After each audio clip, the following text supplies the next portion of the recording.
The broadcast is now starting. All attendees are in listen-only mode.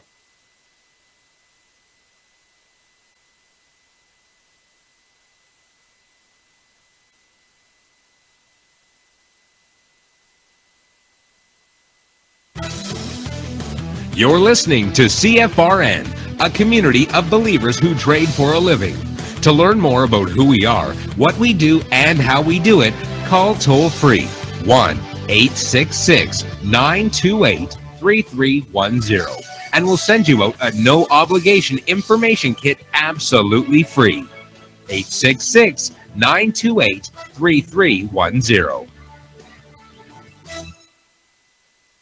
The CFRN Emini Futures cast is now on Stitcher. Listen to us on your iPhone, Android phones, BlackBerry, and WebOS phones.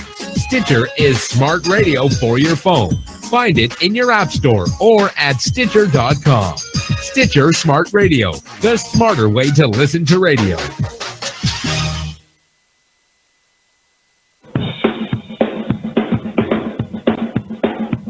Are you ready, Steve? Andy? Yeah! Bert? Well, all right, fellas. Let's go!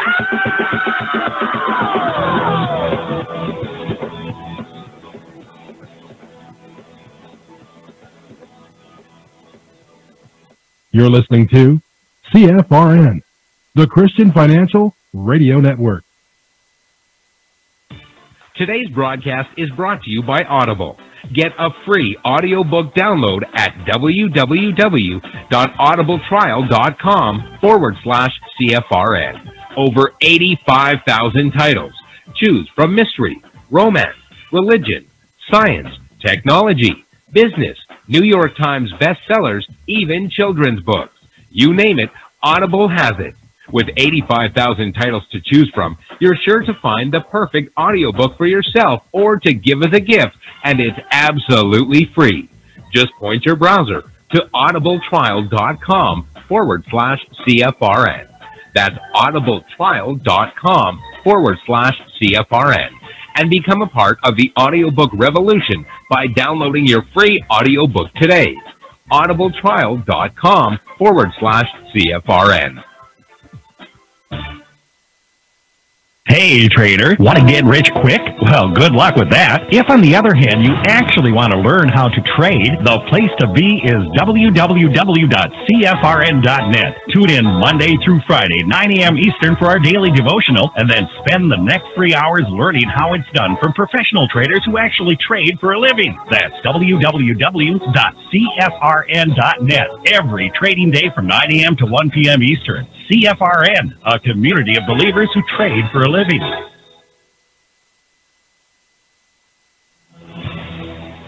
Good afternoon, traders, and welcome back to the CFRN Emini Futures cast. This is the daily broadcast of indeterminate length, where we discuss all things Emini, along with some really big ideas on the finer points of trading gold, bonds, crude, sugar, the euro, and even T-bills. Joining us today from our studios in Boston, Mr. Michael Bork. From our trading desk in Chicago, Mr. Burton Schlichter. Now, to get things started, let's go to our host and founder in Studio A, overlooking South Mountain, America's largest city park. Here's Dwayne.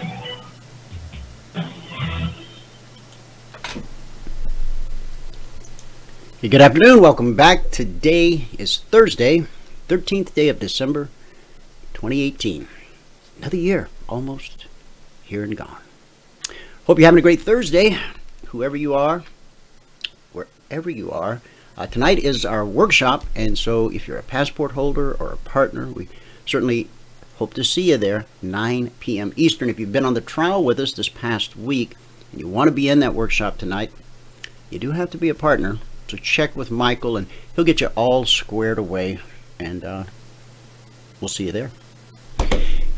Now, the markets were, well, let's take a look here at the big picture. I've got a chart up of the S&P 500. It's a daily chart, Emini Futures. If you can't see the chart, go to our homepage at cfrn.net. On the right-hand side of the page, click the big microphone, Follow the instructions. 30 seconds, you'll be registered through the end of the month. 1st of January, do it again. Now, when you're away from the office, away from the desk, go to youtube.com/CFRN/live during the live broadcast. You'll see it, you'll hear it, just like you were there, because you are. Now, on this chart, which is a daily chart, we can see that the S&P 500 double topped up here, at roughly 29.45, we'll call it.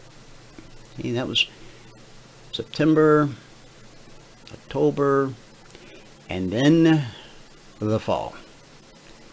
So we had a leg and a retracement, put in a high right there with that daily doji, and then another leg, and then a retracement, which put in a lower high. We turned down, put in a higher low, a lower high, and now we have a lower low. Does that spell more downside activity? That's a great question. I'm so glad you asked. Now,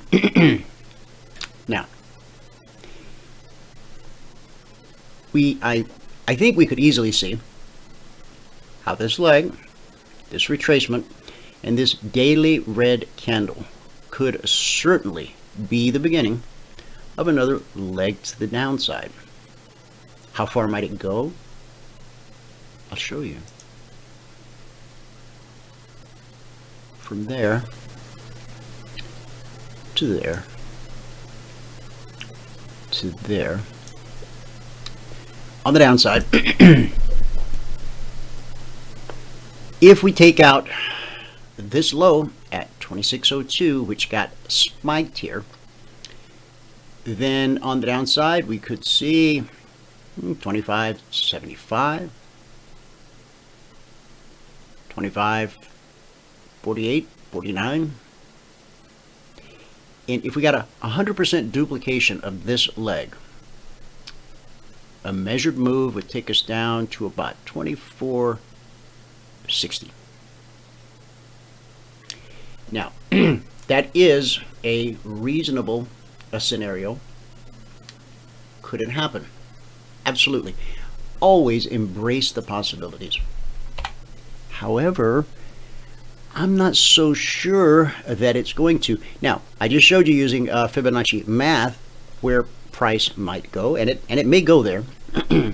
These wicks to the upside also look a little bearish, but if we do this, and if we look at the market, if we look at this area rather than a specific point like 2602 or 26, the low on this candle was 2603. I think we were looking for 2602. So if we do this, if we turn this into an area, if we connect it, we can see now that price came down and spiked and bounced, came down and bounced, spiked and has bounced so far. Does this give us any indication that the market is going to continue higher? It doesn't. But I think this support that we were expecting here, which we got, by the way, the low on that candle is, the close of that candle is 26.41. So from the low at 25.83, we managed to bounce on that day and close at 26.41. That's a lot of territory to cover. So buyers have shown that they will pay the price here. They'll certainly pay the price here. And while they may have stepped back for a moment, they came in, they took it up, and they held it, and they held it. And so far today, they seem to be holding it. So we're going to start looking for another leg to the upside until proven otherwise. Now, what would be an early indication that maybe we're not going to get that leg to the upside? Well, if we do this, we can take our little fib tool here and go from the low to the high.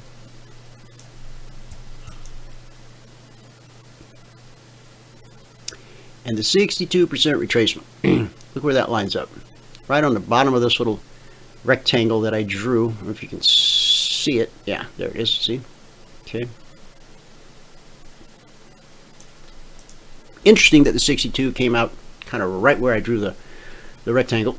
But again, I'm trying to define an area, not a single point on the chart. So what's happened is from this low at 25.83, we have bounced to this high at 26.8650. We've now pulled back to the 38% Fibonacci retracement from the low to the high to the 38. Now, does it look like the market wants to go to the 50? I think it does. And so if in fact it goes to the 50, it's between this 50 and 62 that we're going to find out what these bulls are made of. Speaking of bulls, in China, everyone is kung fu fighting bulls. Well, not everyone, but some. I'll tell you more about that later. Yeah, I said kung fu fighting bulls. 900-pound bulls, not Wall Street bulls. All right, although that would be interesting too.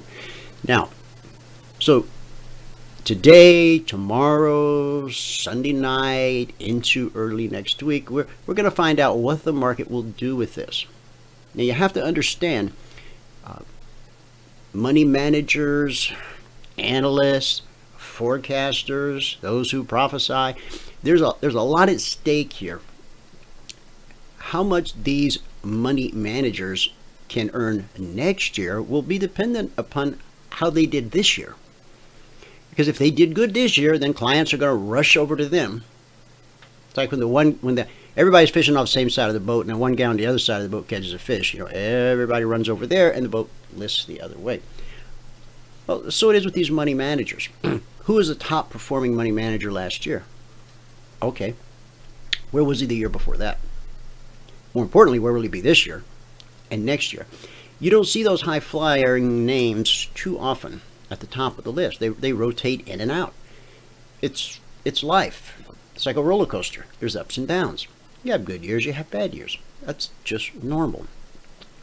So going and chasing the guy who was in first place this year or last year, probably not a good idea, because he may not be due for first place again, you know, for a few cycles, whatever that happens to be.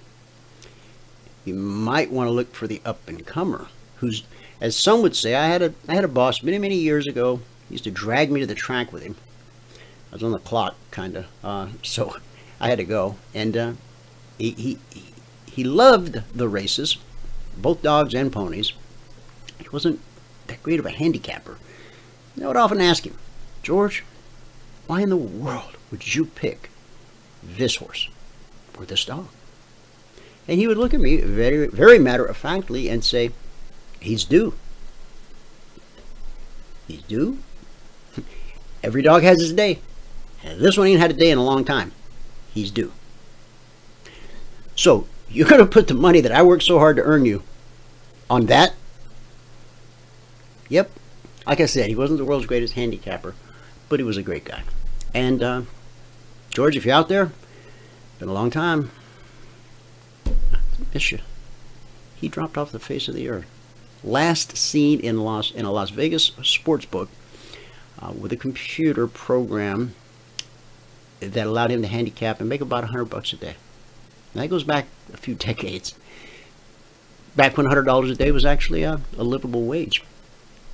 You see this peaking down below the 38? Okay, so it would appear, there's an old saying, you can do with this what you want. It's a little better than it's due, or he's due. There's an old saying, never buy a red candle. Okay. What does that mean?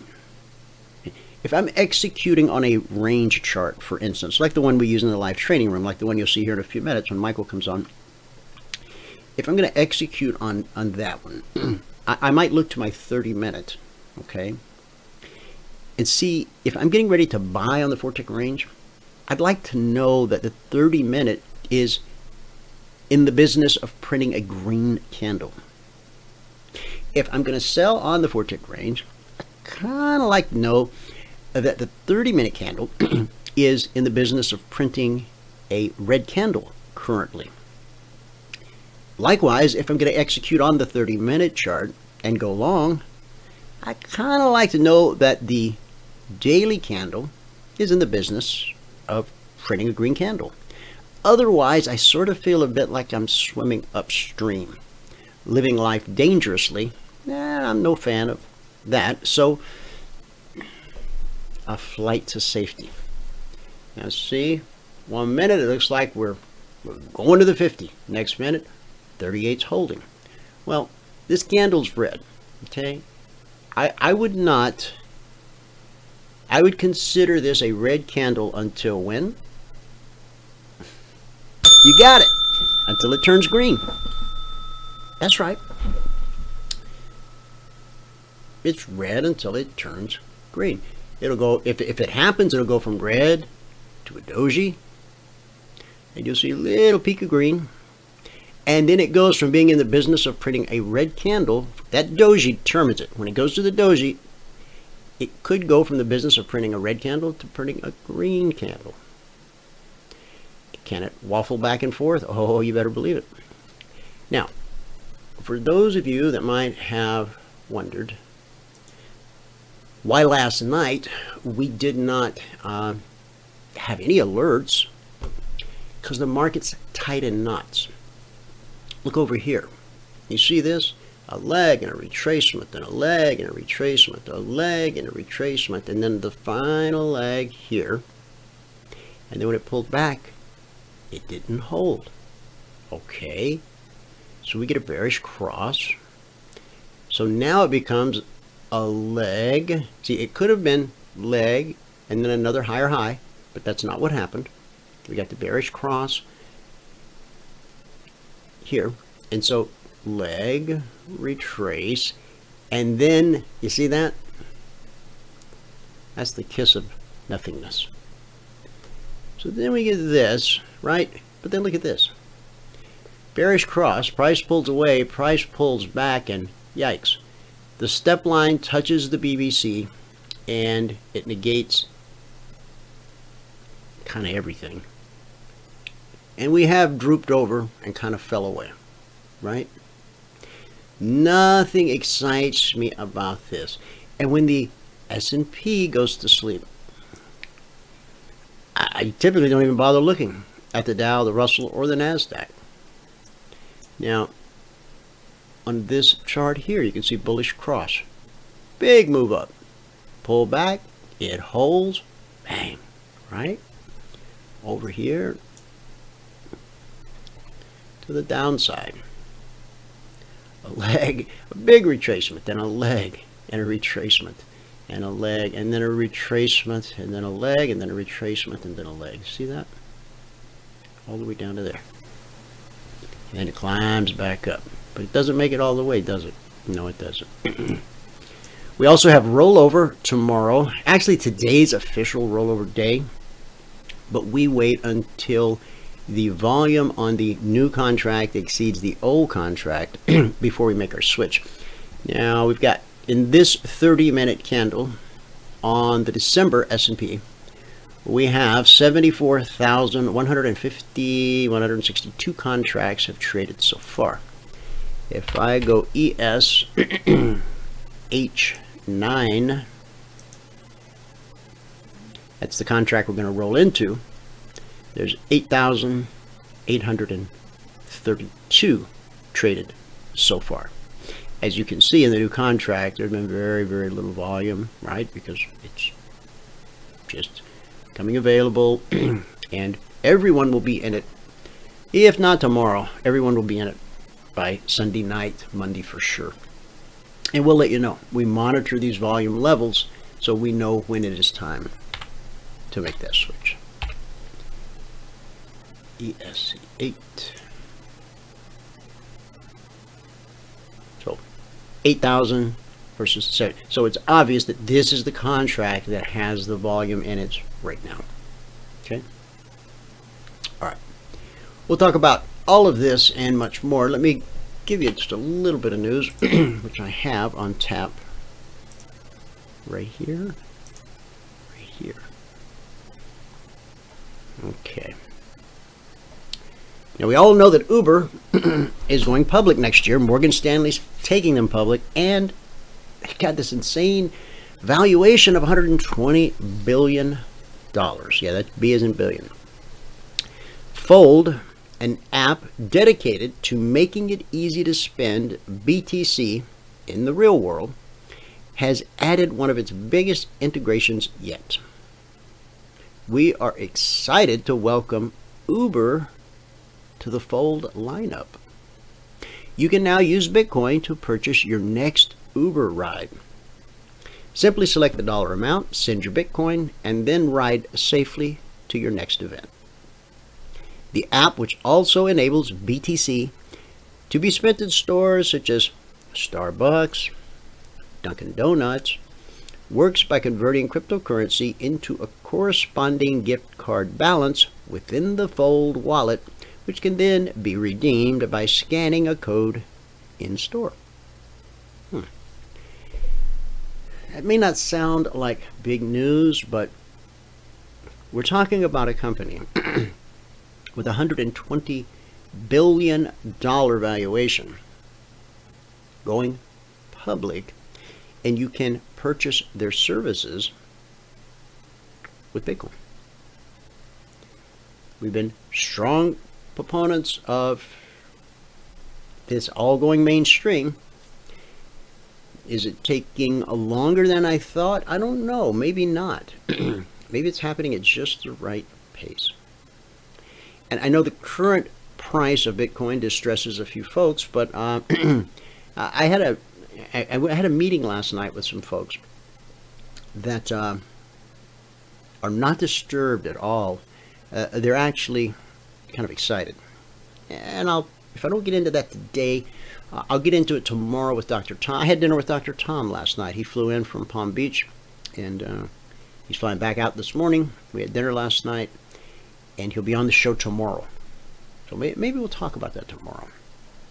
Also, it's being reported that Bases, the largest stablecoin project to date based on early stage funding, has been sunsetted, put out to pasture.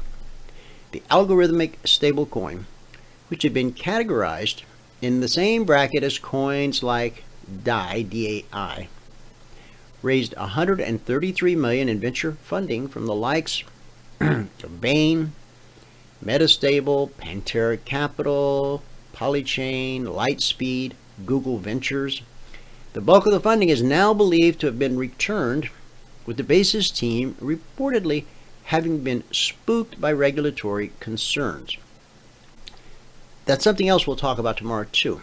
The group I met with last night, they embrace this regulation. Now I know that many of us don't because of the whole anonymity thing, and it's supposed to be decentralized, and what are we going to do, create another, a digital Federal Reserve? I don't know. But with regulation, what happens? The adoption grows even faster. Now, maybe it's not the pure thing it once was, but suddenly it's in everybody's wallet. And, that's a good thing.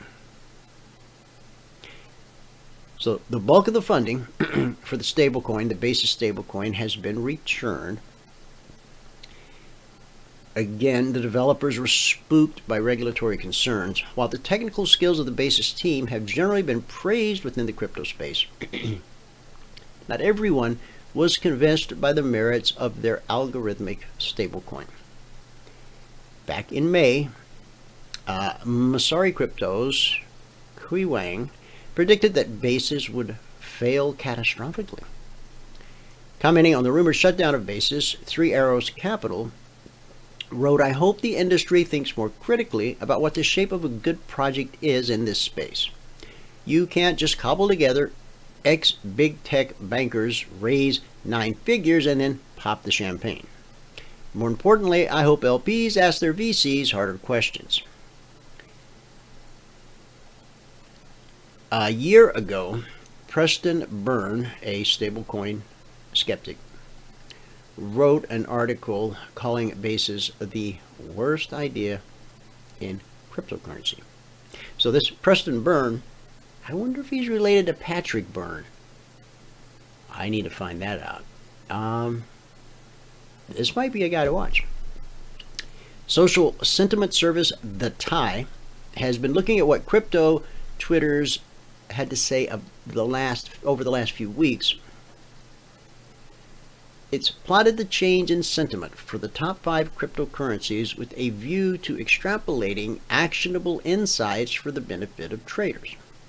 The platform found Bitcoin Cash, BCH, and Ripple XRP to be the most active Twitter communities over the past month.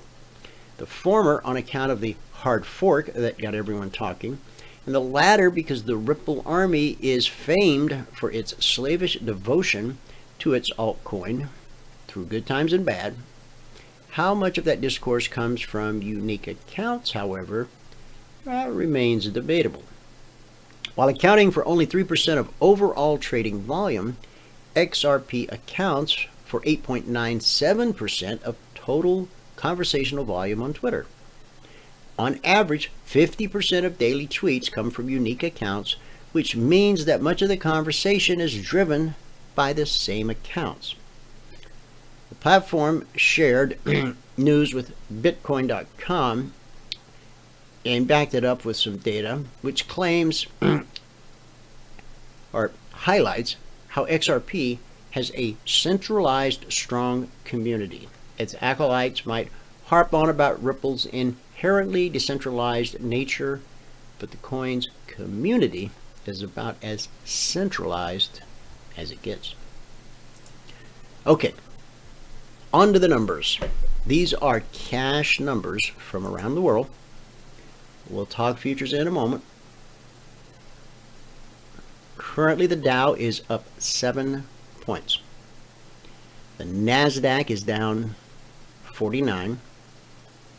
S&P 500 is down 8. Now we got the Dow up 7, S&P down 8. That's out of whack. Which one's right? Because by the end of the session, they'll be on the same side of the street. And right at about a 10-to-1 ratio. If the Dow's up 80, S&P will be up 8. Give or take. It's just the way it works. Russell 2000 is down 15. Now, this Russell of late has had an ability to lead to the downside or go flat. Lead to the downside or go flat. Let's watch it. In the commodity basket, crude oil up 76 cents, trading 51.91 last, and that's a gain of about 1.5%. Gold trading 1247.50 last, down 250 on the day. In the Asian markets, at the close, the Nikkei was up 213 points, that's 1%. Shanghai was up 31, that's 1.25%. And the Hang Seng added 337 points, 1.25%.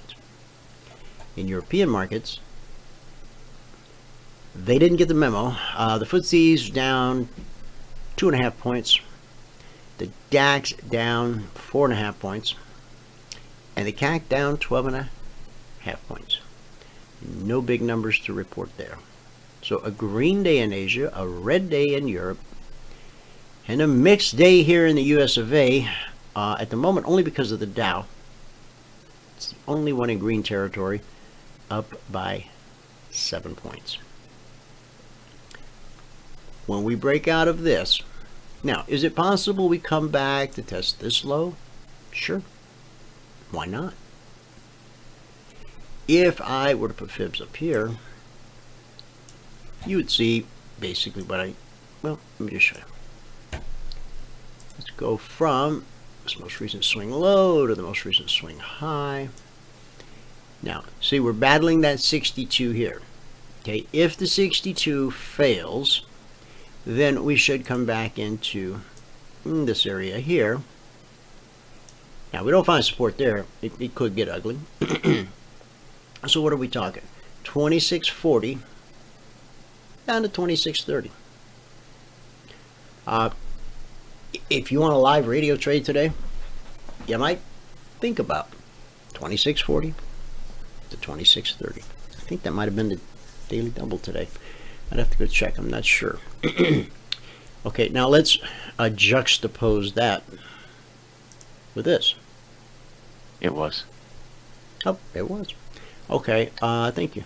So here we are at 26.22.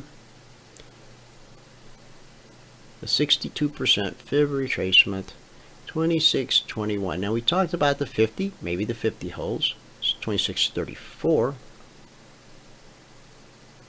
26.22. 26.22 doesn't hold, and we potentially go down to 2600, followed by 25.80. All right, so let's look at these numbers. Where are we right now? 26.44. The 50's at 32. We'll call that 22. Let's call it 42, 32, 22. Let's go back to the 30-minute. 42, 32, 22. That makes sense? See, as this falls, everybody's like, oh no, it's not all over. You know, we didn't find the bottom. Everybody piles in, and then the buyers are just waiting right here to scoop up. See, now, if you're a bull, if you're bullish on this whole thing, if you're a buyer, if you look at this chart, you could step in and buy here at 26.42. But if you follow the line of thought I just gave you, some buyers might hold back, because if they can buy it at 26.22 or even 26.32, they can buy a whole lot more with whatever funds they have to work with.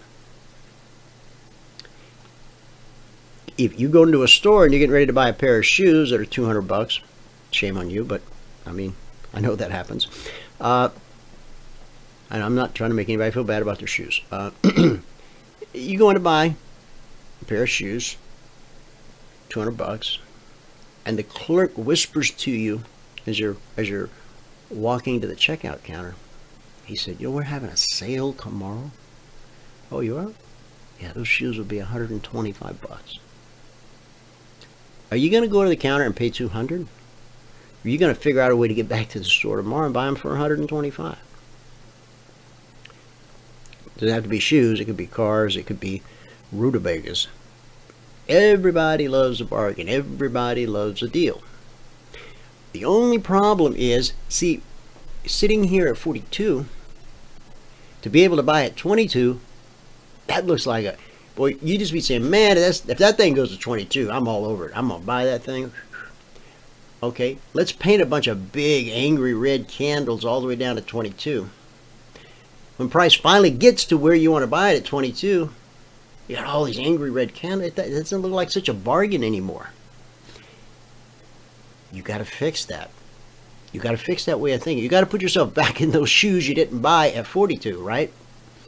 And understand they're the same high quality shoes, same 500 best of breed companies. And I had a discussion with someone yesterday, and he's been trading for quite a while, and I love it when people are just upfront and honest with me. He says, I've been at this about 5 years, and I haven't, or no, I think it was almost 10, and I haven't been able to find consistent profitability. And we started talking about the market from a little bigger picture, and he said, yeah, well, with what happens the last couple of days, he goes, yeah, the whole market's getting ready to fall apart. Prices are going much lower. And I'm like, well, can I share something with you? He said, yeah. We're in a mentoring session, someone who wants to become a passport holder. I said, you have to understand the S&P 500 is a best of breed index.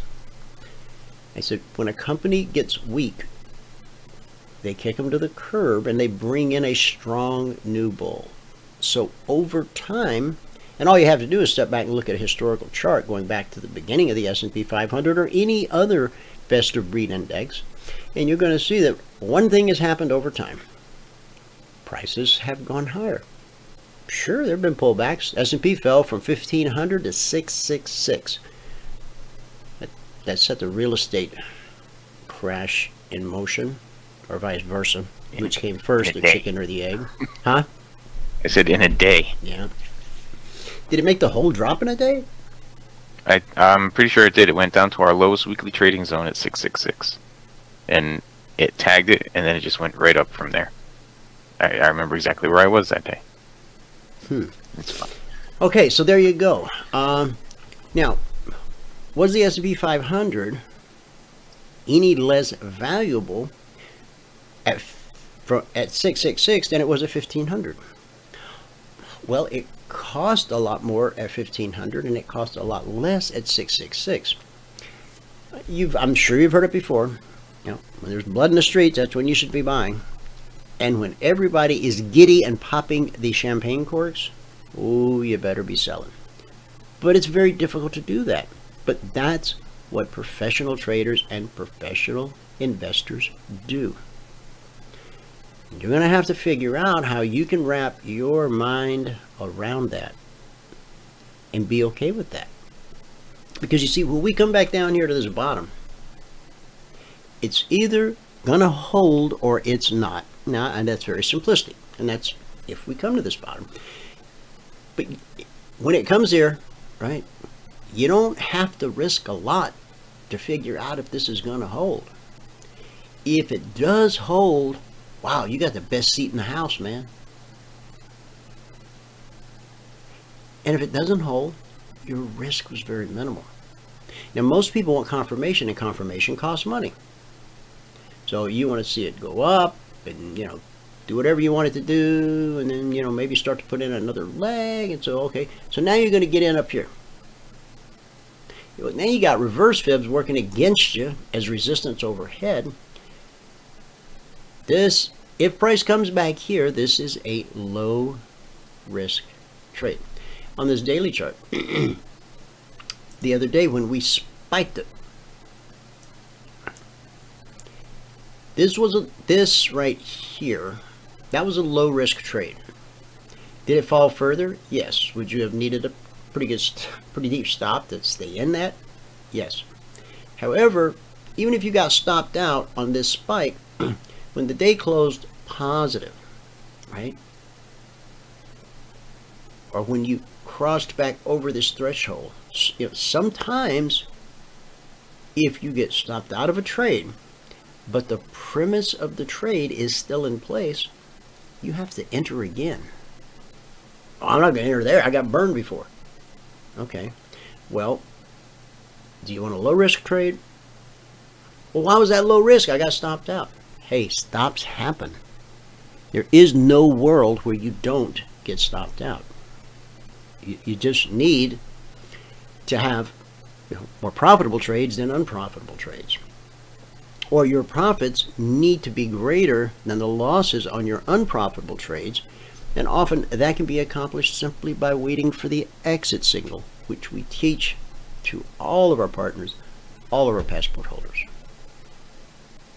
Okay, I've waxed long. Let's go to Michael and get a recap of not what has happened and what might happen.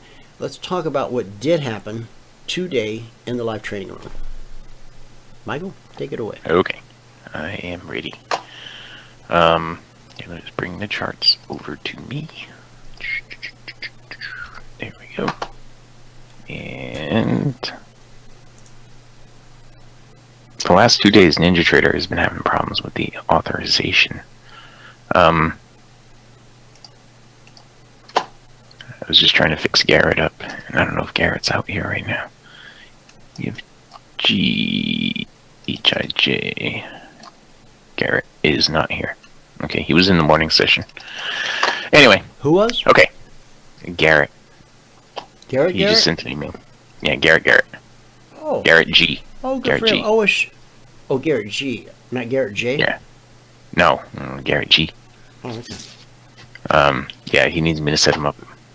And okay. Unfortunately, NinjaTrader is not cooperating right now. Okay. And Andy, if you're out there, I'm sorry I wasn't able to get a hold of you yesterday, but I will call you today after the show.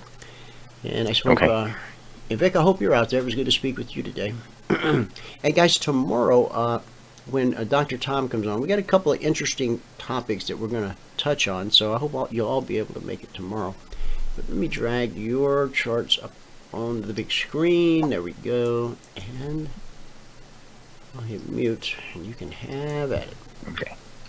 I am going to grab a coffee, but it should only take 5 minutes. Okay.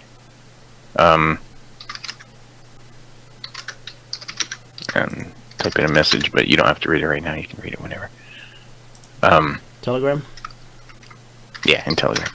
In the boardroom. Folks, if you don't have Telegram, I don't care what kind of business you run, or maybe you're a trader, whatever you do, I think Telegram could make everyone's life a little bit better. I really do.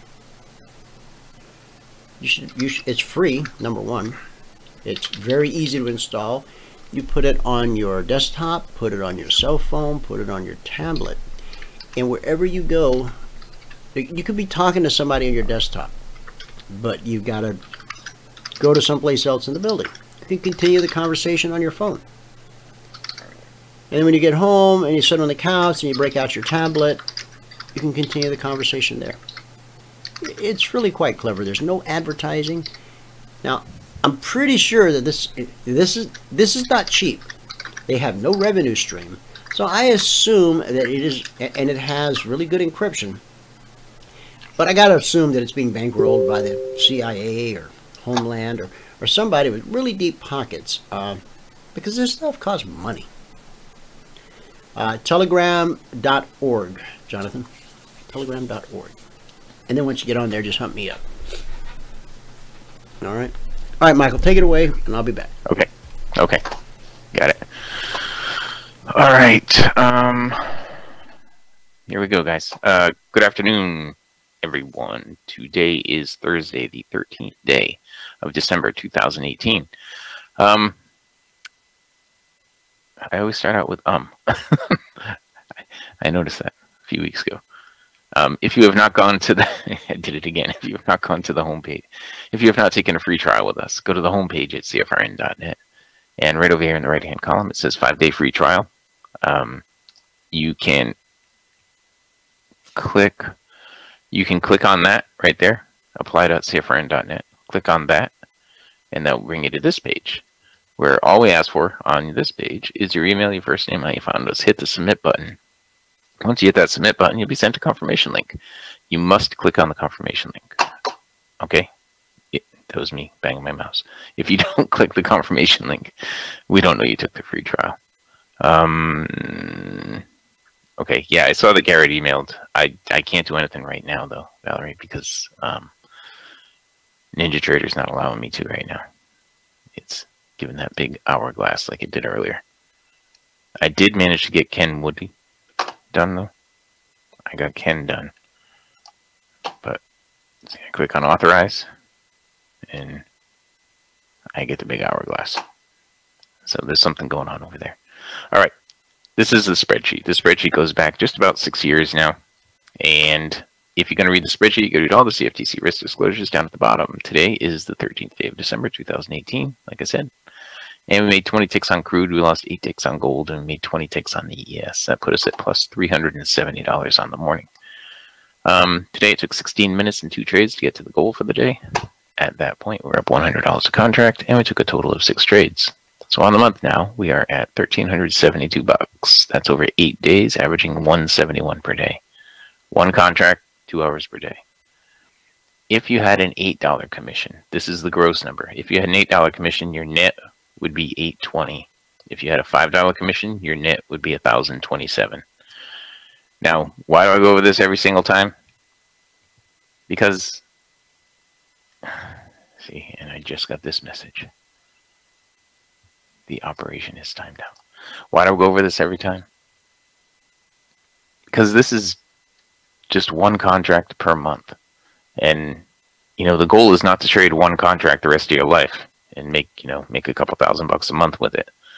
The goal is to trade 10 contracts, 20 contracts. Let's say if you're trading 10 contracts right now, you'd be up 13 grand over 18 days, averaging $1,700 a day. That's not too bad. That's not too bad. On the year now, We're at $36,346. That's over 230 days, averaging $158 per day. $158 per day. Again, if you were trading 10 contracts, that would be $1,580 per day on average for the whole year, throughout the year, over 230 days.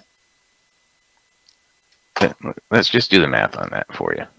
Okay, let me bring a little calculator over. 230 times 1,580. $363,000. That's 10 contracts, 2 hours per day. Now, that's where you want to be. Okay? This is if you added 1 contract per month and did exactly as I did. But, you know, if you can average, and Dwayne and I, you know, when we started this whole thing out, we wanted to set realistic expectations. And realistic expectations are being able to make $100 a day. $100 a day per contract. Average $100 a day per contract. And we're averaging 158 so far this year. And last year, there's last year. What did we average last year?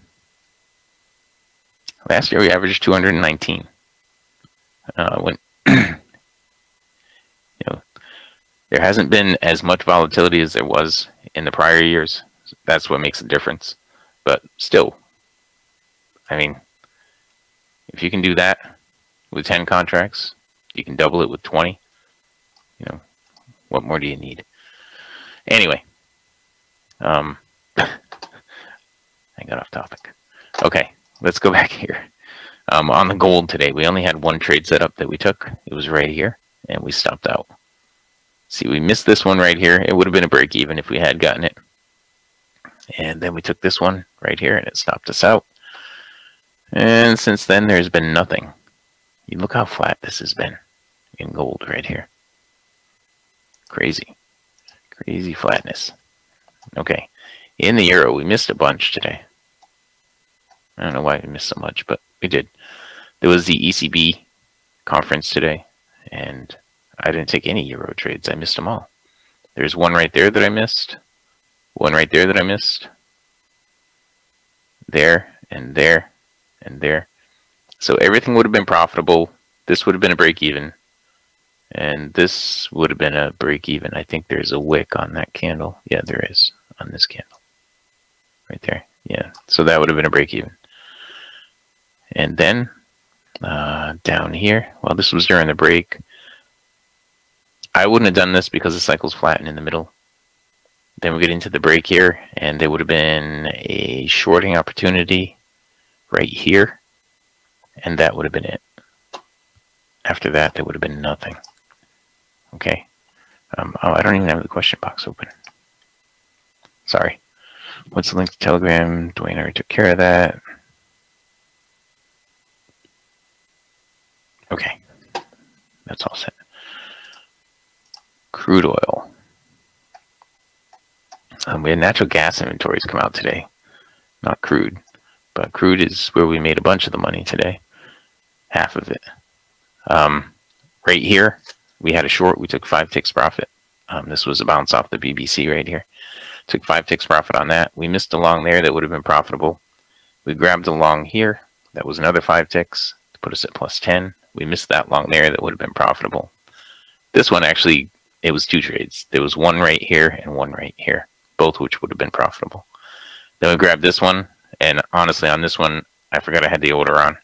And when I looked at it, it was up here. And I put my stop at plus 10. So we took 10 ticks on that to get us to plus 20. I missed that one and that one, both which would have been profitable. This one and this one, both which would have been profitable. This one and this one, both which would have been profitable. I have a lot of things going on in the morning. And you know, when I'm missing these trades, I'm putting these ellipses on like a minute later. I'm like a minute late on these. And if you're focused on the markets, then you wouldn't be missing these trades. You know, and I'm trying to be as focused as I can, but I know I got a lot of stuff going on. Anyway, during the break, we got really flat right here. And right in here, there would have been a long trade right here that probably would have been a break even right there. Okay, it changed directions. Now right here, our second most highest probability trade. I'll draw you a trend line. There it is. Close down below that trend line. The MA1 is red going down, the cycle is red and going down, and we have nice separation between the green line and the cycle. All right, bang, right there. Did it again right here. Over here was a little bit lower probability, but still a great trade. Okay, right in here, because the cycle was not red. Actually, the MA1 changed color too, but still a great trade. No, there was one more that really didn't go anywhere. You know, when you're looking at the markets, you know, the markets go like this. They go like this. Down and up and down and up and down and up. And then they go down, but you see right here, didn't exceed that. So there was an opportunity to short right there and move your stop to break even right there and be out of that, and then not look to the short side anymore. Okay. Does that make sense to everybody? Anybody? Okay.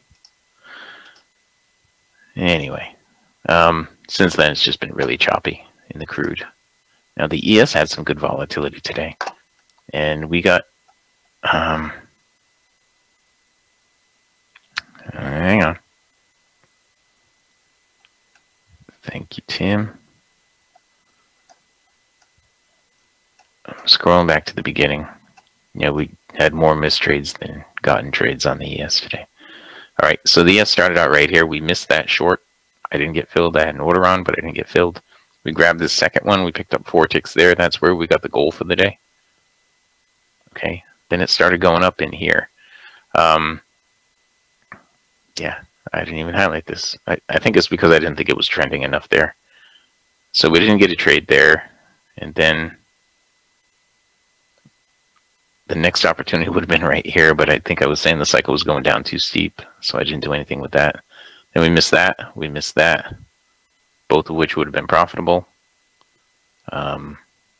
We missed that, which would have been profitable. We missed that, which might have stopped you out. This one right here, again, this is the highest probability trade setup right here. Okay, and I missed it.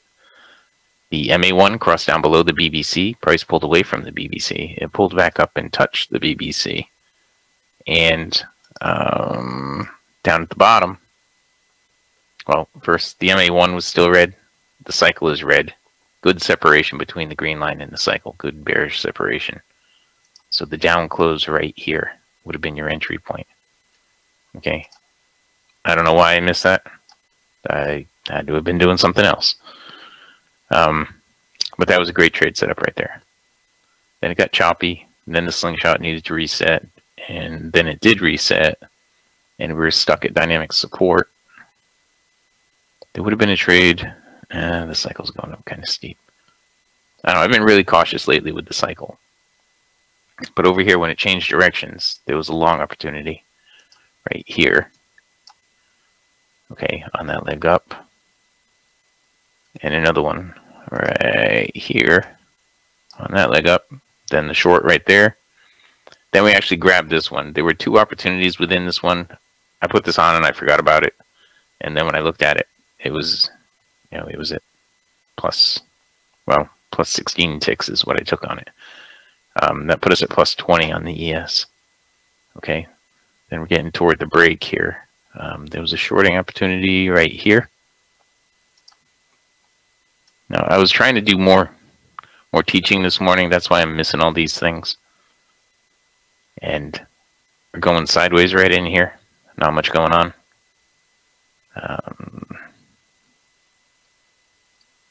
Yeah, and this is all during the break now. During the break, there was some good opportunity right here on the short side. There would have been a short there, a short there. Cycle's going up too steep. a short here. Then it got flat, still got flat, tried to change directions. Not trending right here. That's why I'm not looking at this bounce right here, because it's not trending. Here it is trending. So there would have been a long right here that would have been a break even.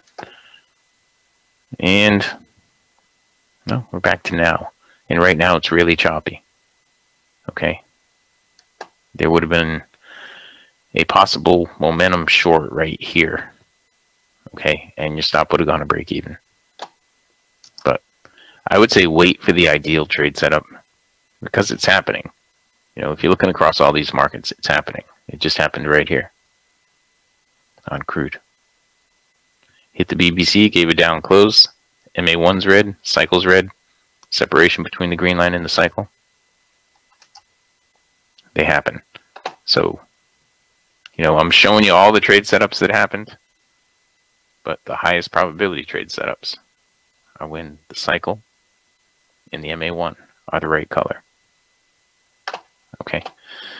And you have a good trend going. All right. So let's go back here to the spreadsheet. If you're going to read the spreadsheet, you can read all the CFTC risk disclosures down at the bottom. Today is the 13th day of December, 2018. We made 20 ticks in crude. We lost 8 ticks in gold. We made 20 ticks on the ES. Put us at 370 on the morning.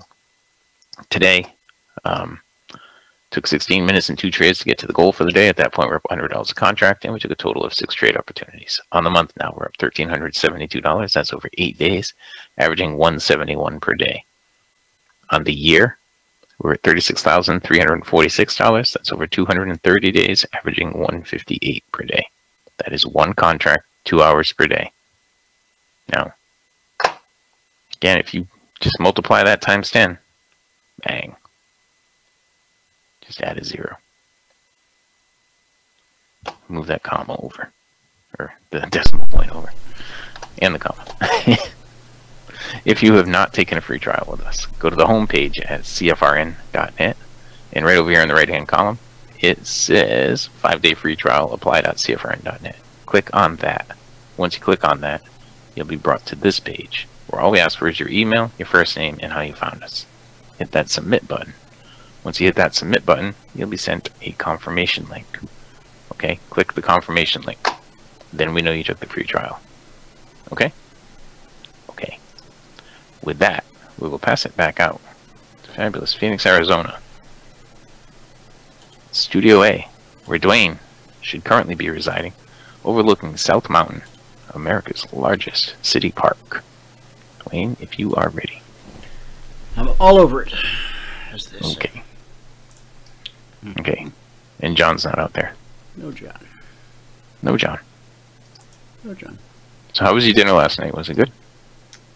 Actually, we were having this meeting, and I got caught in traffic, so I got there late, so it was kind of a rushed dinner in the lounge kind of thing, but it was still nice. And then we had a chance to spend a little time after the meeting. This guy, I got to know Tom a little bit. Yeah, he's a good guy. I like him quite a bit. That's good. Let's see. Questions in the chat box have already been answered, correct? Yep, you're all set. All right. So then let's do this. There was not much movement in the S&P last night. We're still looking like we went from slow to this high. Now, let me point out that I'm using the high of yesterday. The high of the day is the high of the day on a 1-minute chart, a 30-minute chart, an hourly chart, a range chart, a volume chart. The high of the, let's call it the session and not the day, because that might confuse some folks thinking that means 9:30 to 4:30. So I'll call it the session. The high of a session, which begins at 6 p.m. Eastern, Sunday through Thursday, and runs through 5 p.m. Eastern, Monday through Friday. So 6 days a week of trading, 5 sessions. When we open Sunday night, that is the Monday session. And when we open Monday night, that is the Tuesday session. So just always remember that the high and the low of the session, when you're drawing fibs, because see, I've stretched it across. I went from December 11th. I'm on a 30-minute chart, but I still went from December 11th at 1:30 in the afternoon up to the high, which was December 12th at 1 p.m. in the afternoon.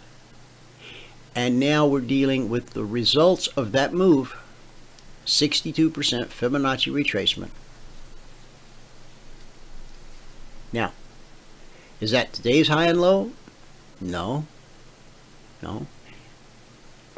Today's session started right here at this candle. I'll put an arrow there for you.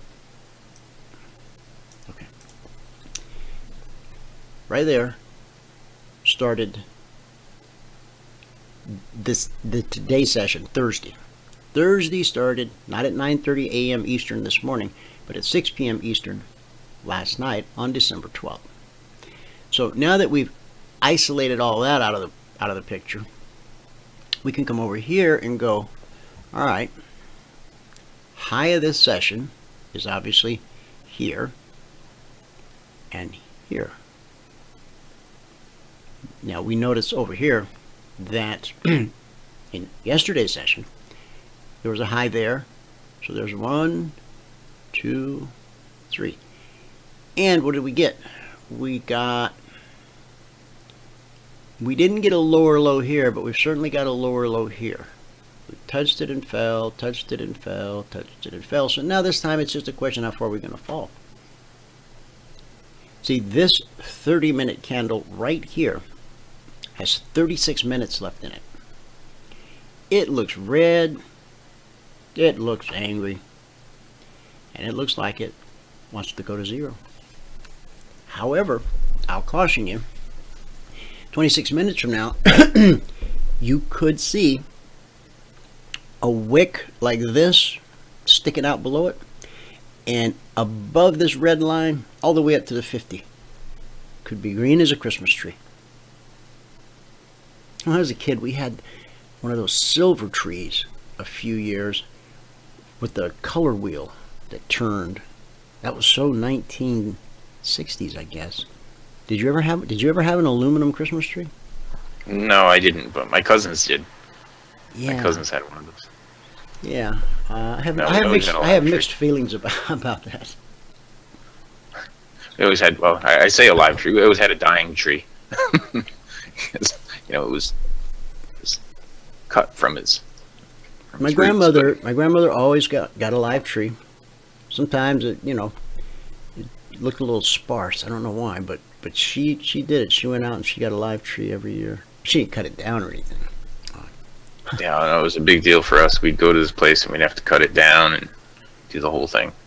Well, in Arizona, because we only have 7 trees, we have some trees, but man planted most of them, not God. Yeah, there are a few areas where God planted some trees, but that's desert. An old boss of mine, not the track boss, but a different boss.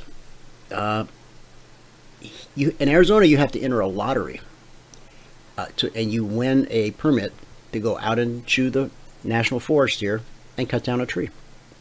Really? Yeah. And so my boss won the lottery, and he could get 2 trees. So he picked me to go with him, and we went. And he fancies himself a real outdoorsman, and he kind of is. He goes up to Alaska and goes fishing and shoots bears and stuff. I don't know. Real man's man. Greg, if you're out there, call me. It's been a long time. And so we go and we think we're going to go into the national forest and, you know, find the perfect Christmas tree. And yeah, many hours later, and we settled. We had to settle. They weren't bad, but, you know, they weren't great. Only problem was I got one because I was living in a very unique home at the time with 40-foot ceilings. So I got a very tall tree, and I got it home, and it was a lot of work. We finally stood. Now, once we stood it up, oh my goodness, you could hear the Hallelujah chorus. It was so majestic against all that red wood. But after about 15 minutes, we noticed something very unique about that tree. Apparently, that's where deers went to take a leak. Oh, really? Lots of deers, lots and lots of times. I think in that tree's been a watering hole for, a couple decades. We couldn't get it down. Had a nice aroma, did it? we couldn't get it down and get it out quick enough. That smell hung in there for a while. Yeah, and then we had to go down the street, and buy a tree. So yeah, the boss did the same thing. His smelled as well. So anyway, yeah. So this year, it's not a real tree, but if you walked in, and I think you'd fall for it. I think it passes. Yeah, ours doesn't. It's a $600. Now my wife bought it from someone we know at their yard sale for $10, but they paid $600 for this fake tree. It's very nice, and they only use it. They used it a few years, then they got divorced, and so we got it for $10. I mean, come on, that's a steal. Yeah, you can't go buy a Charlie Brown Christmas tree for $10. No, they actually sell Charlie Brown Christmas trees. Oh, they do? Yeah, they do. I haven't been on a tree lot in a long time. No, our tree, Jada, we're in our new house, and she wasn't going to do anything for Christmas. And then Jean Marie, our friend, she usually dresses her house all up for Christmas. And this year she said she wasn't going to do it. And so we ended up taking her tree. And then once we got the tree in the house, then Jada, she went all in, and we have 80 feet of garland spread around the house and lights everywhere. And that's good. We're definitely in the Christmas spirit now. That's good. Yeah, we got my wife. She outdoes herself every year, and it's amazing just to watch her work when she gets her mind set on something and she gets focused. There's no stopping her. Not that I would want to, but I mean, she's just so focused and so dedicated, and she has a good tunnel vision. I mean, she can just put other things out of her mind long enough to get a job done. I struggle with that. I get my hand in too many things at once.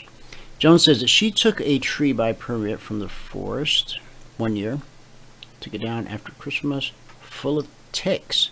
Oh, that's dangerous. My dad got that deer tick thing. I'm like, Dad, you're not a hunter. Lyme disease. You're not a man given to going into the woods. Motel 6 is roughing it for you. How you get a deer tick? Son, I don't know.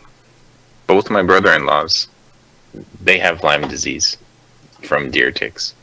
And one of them lives on the beach and is a salesman, so he's never out in the woods except when he's on his snowmobiles and stuff. And the other one, the same thing. He works in construction, or he worked in construction until he retired. And actually, you know where he works right now? He works where you used to work, at the sub base. Oh yeah. You got Rotten Groton. Yep, Rotten Groton. You got some kind of job out there, some cushy job out there. And yeah, that's where he works. Did you say brother-in-law? Yeah, my older sister's husband. Oh, your sister. Okay, all right, gotcha. Now, guys, up here, I know you can't see it yet because it hasn't happened, but this candle that I was talking about, that's still attached to the 62 here. Is that a little bit of wick showing? Okay. I want you to look over here at, this candle, okay? Because at one point, this candle had a huge, all of this up here was wick. And from here, all the way down was red. Now, I got to tell you, with that big a red body down here, and all this wick to the upside, oh, it looked more like, like this. This, okay. imagine this being red on this candle here. That's what this candle looked like at one point. From here to here was red, and this was all wick. Imagine that red. Okay. So when you see that, you're like, huh, boy, bottom about to fall out of this thing. Yeah? Okay. But by the time this candle closed, price had rallied all the way back to here. What I'm saying is that over here, you could have a candle. Well, look at this one. This one was all wick, red body, and look how it closed. It could have very well closed on the high. You could have more wick sticking out below. What I'm saying, picture this, even if it doesn't happen, picture what it would look like, because if you don't learn to embrace all the possibilities, then you've missed part of the big picture. So right now, with 17 minutes left in the life of this 30-minute candle, buyers could swoop in. They could start bidding it up. They take it up until it's a doji with a big wick sticking down below. And then they push. Oh, it turns green. And in the last however many minutes, boo, boo, boo, boo, you end up closing. Now see, look at, just as I've talked it up. You see that? You see how it's come up? Just as I started, I was encouraging it. I was telling it, you can do it. You can turn this around. And look at it. It's responding. It's a living thing. No, I'm just kidding. So, seriously, Kung Fu bullfighting. In China, they are Kung Fu fighting bulls. Now, I'm talking the 900-pound bull, not the Wall Street guy. Although some of them are heavy. Now, we know that in Spain, and I guess in parts of Mexico as well, that there's a matador with a cape. It has to be red. And all these swords, picaderos or something they call them, but yeah, they're sharp. And they slowly kill the bull. I never really saw the sport in it myself, but hey, different tastes for different folks. Well, in China, they now use no swords. I don't know if they have a red cape or not, to be honest. But they use a combination of wrestling moves and Kung Fu. Yeah, everybody's Kung Fu fighting. And they take down, if they win, I guess they can still get gored. But if they win, they've taken down a 900-pound bull with their own hands, with their strength. No sticks, no stones, nothing to break their bones. I gotta go to YouTube when the show is over. I've got to see a video of this. I've got to see somebody beat up a bull. Now, not because I'll take no pleasure in seeing the bull get beat up. I just need to know that it can actually be done, and then I'll start feeling sorry for the bulls. I already feel sorry for the ones that have to get stuck with them. It's like 7, 9, I don't know. I've never been to an actual bullfight, so I'm speaking only from what I've seen in the movies. Have you? No, I have not. No, yeah. Jonathan, it's really good to have you in the audience, brother. What I'm putting in here right now is a link to Bert's meeting today, this afternoon at 2 o'clock. Oh, good. Okay, that's the link to Bert's meeting at 2 o'clock. So if you guys want to,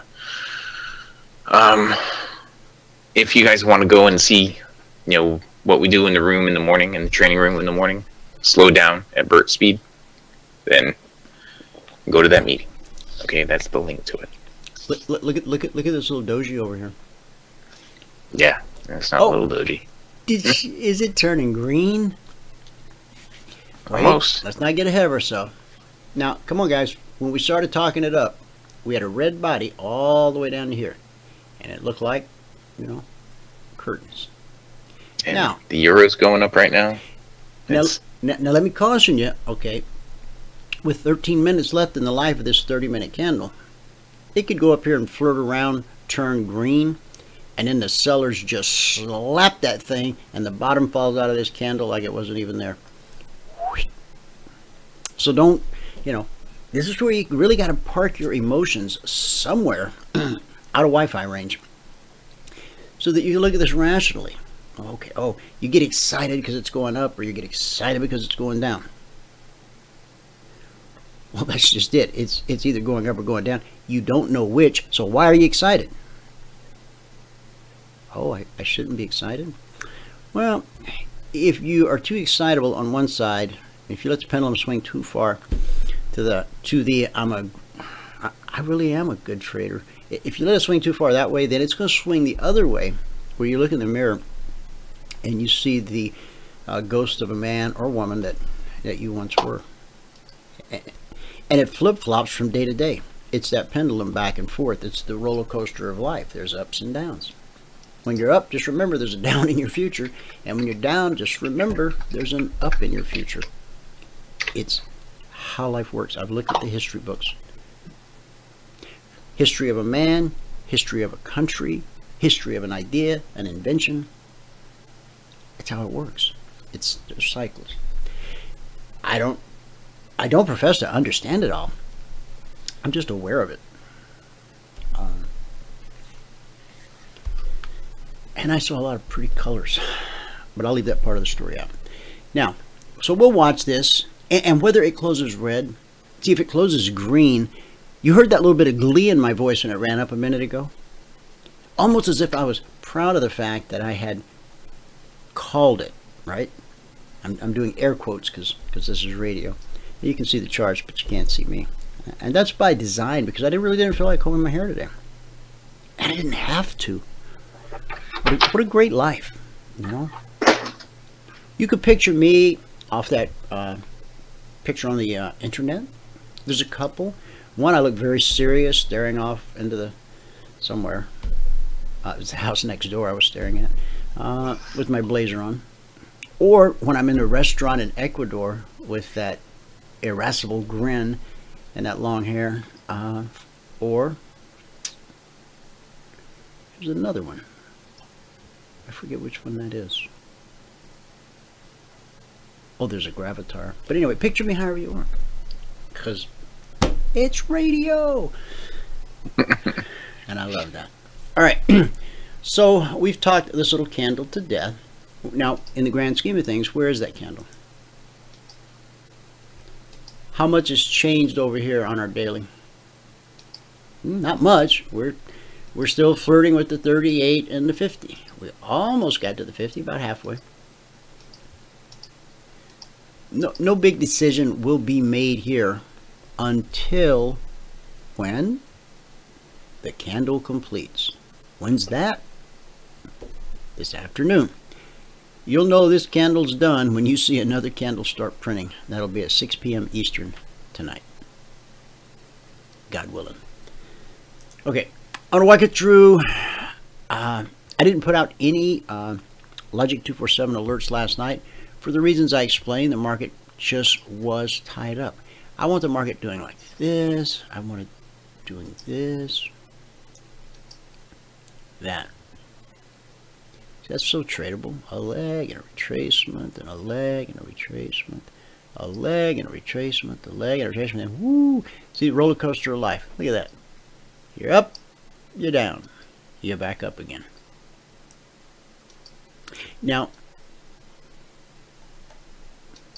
these moves here are pretty dramatic, pretty spectacular. But think about what you're looking at. You're looking at a grouping of 30-minute periods in time, all connected together. Just simply doing this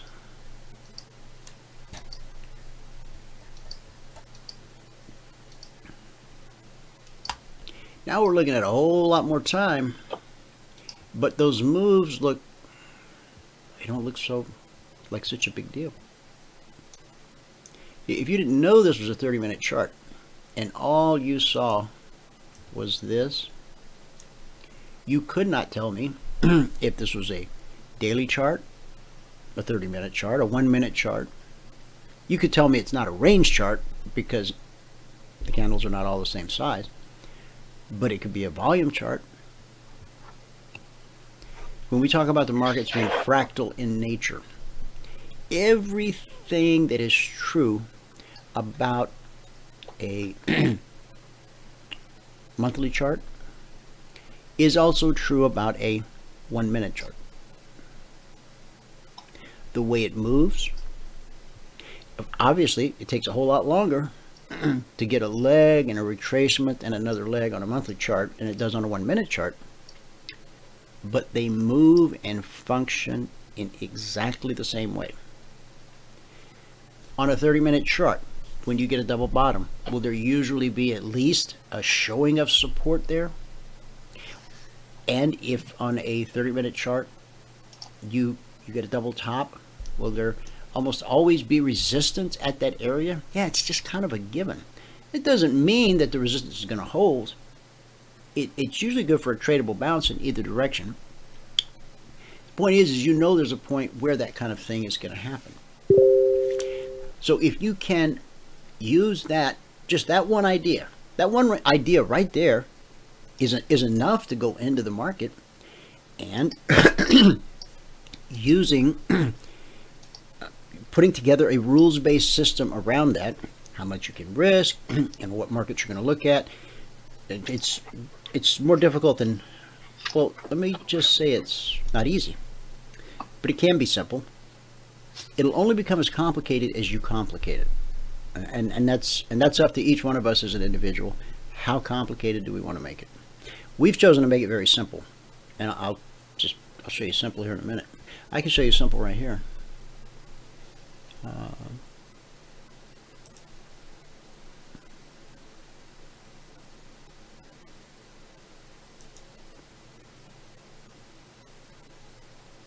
Jonathan, it's at CFRN, the number 1.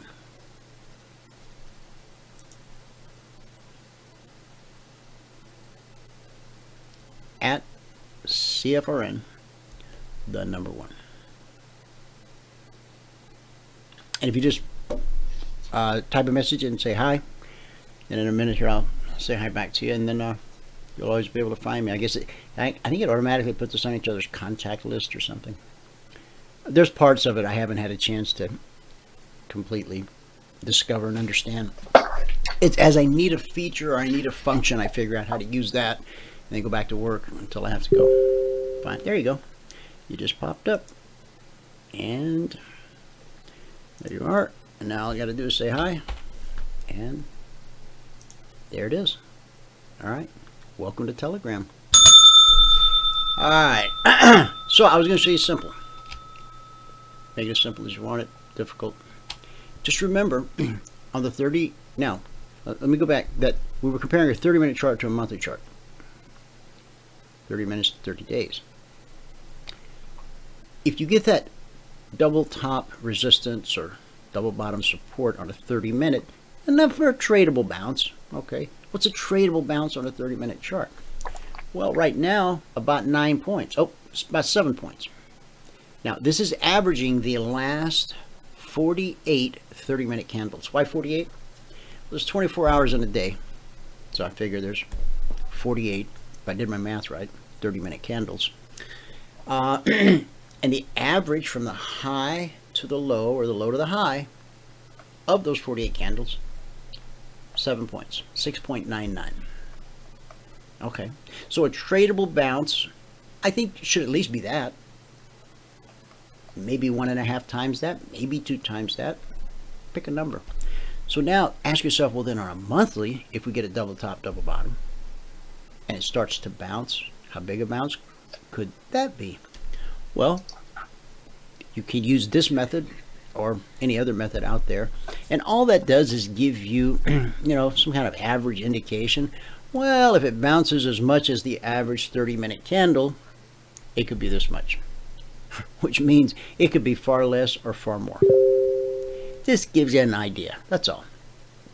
There's no divining rods. I mean, and there's no magic, and I know that spoils it for a lot of people. And I've had some of my business associates tell me, you know, sometimes you're a little too honest. You know, you always got to tell the people there's no magic. I go, but there is no magic.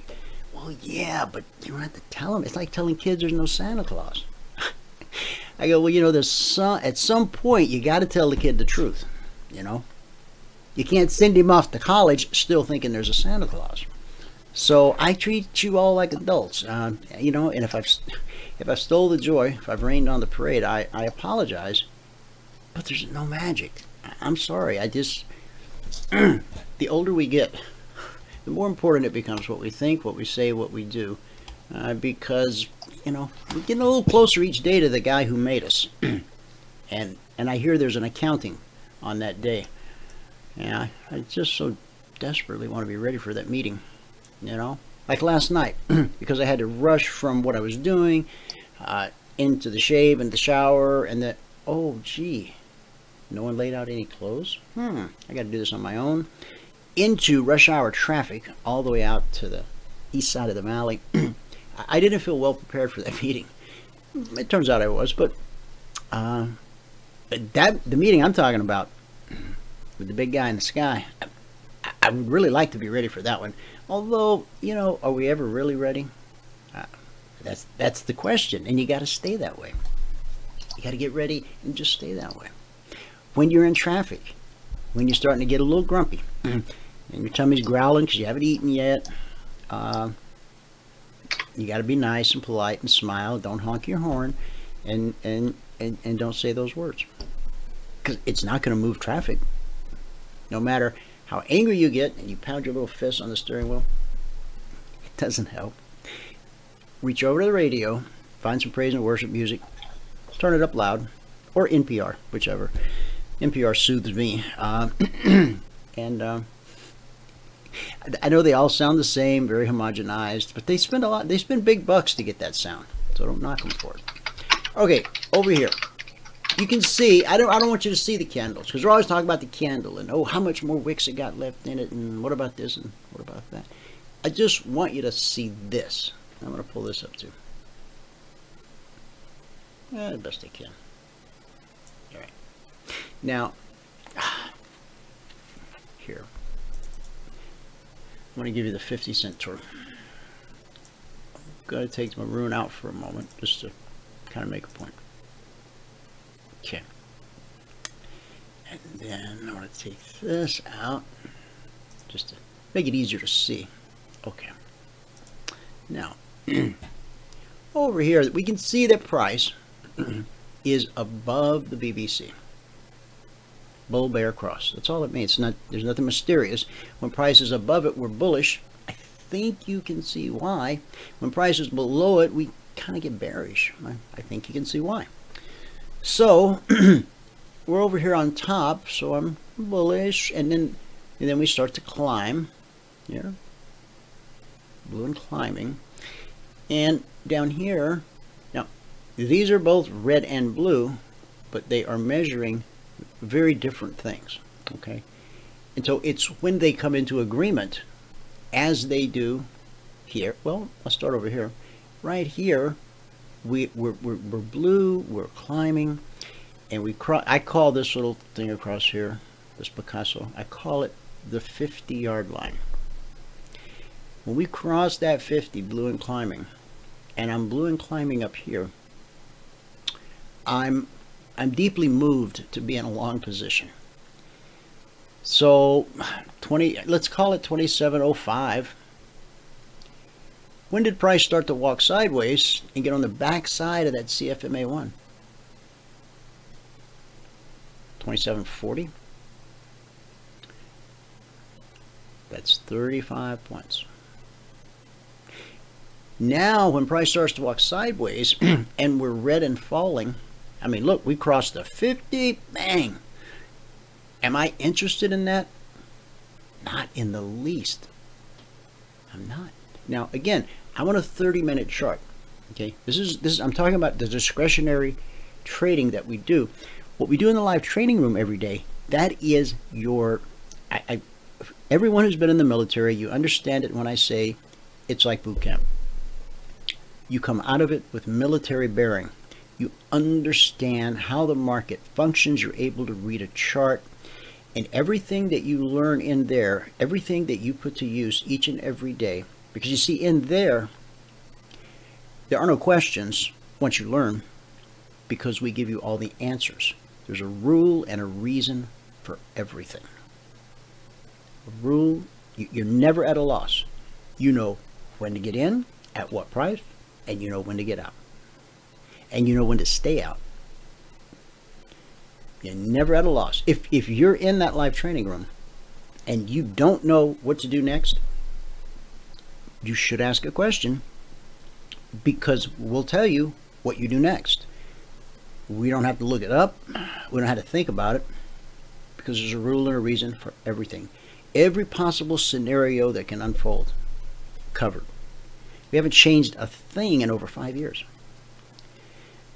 I've told you everybody wants consistent results from the market, but few people are willing to bring the market a consistent effort. Little quid pro quo, quid pro. I was trying to say Clarice, and that's what tripped me up. Do you remember that scene from, or not the scene, the whole movie, Silence of the Lambs? Yeah. Yes. The Help quid me pro out. quo. Quid quo what? Quid pro quo. Pro. When he had that mask on and he was in the cage. Quid pro quo, Clarice. Yes. Yeah. What is? Who writes this stuff? Who makes this up? I don't know. That's, Somebody with as much disturbing mind. as I like The Walking Dead, and that is the type of show. Me liking a show like The Walking Dead is about as odd to me as me quitting smoking years ago.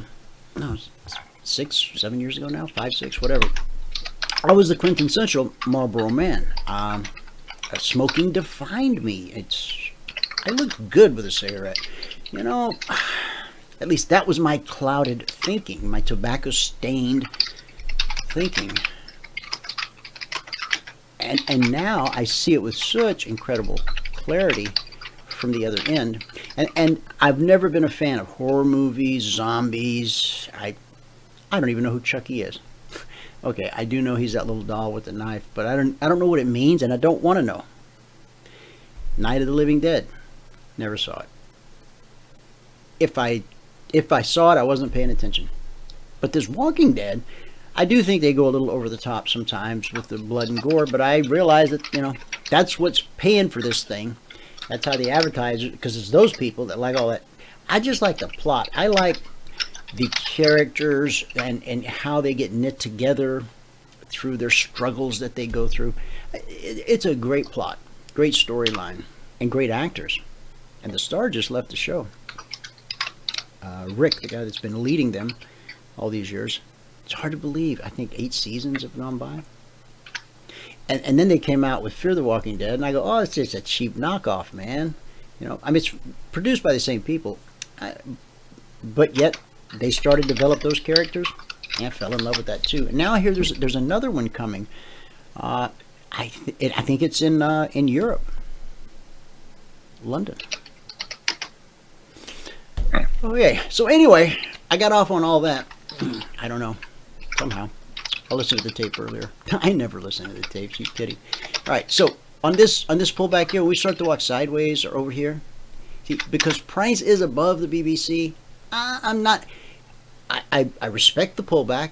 I know we need the pullback, and I'm glad I know what the pullback looks like, because if I've been in this trade long, I know when to get out.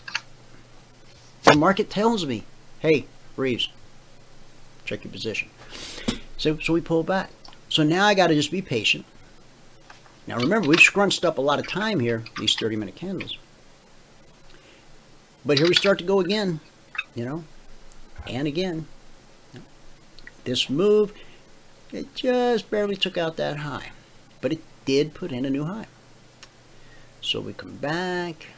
Now what happens? Price gets on the south side of that BBC. And look down here. And we're red and falling. Okay.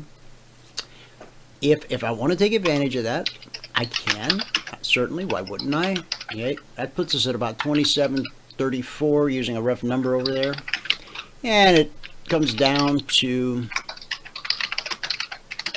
27.30 and then starts to walk back. Okay.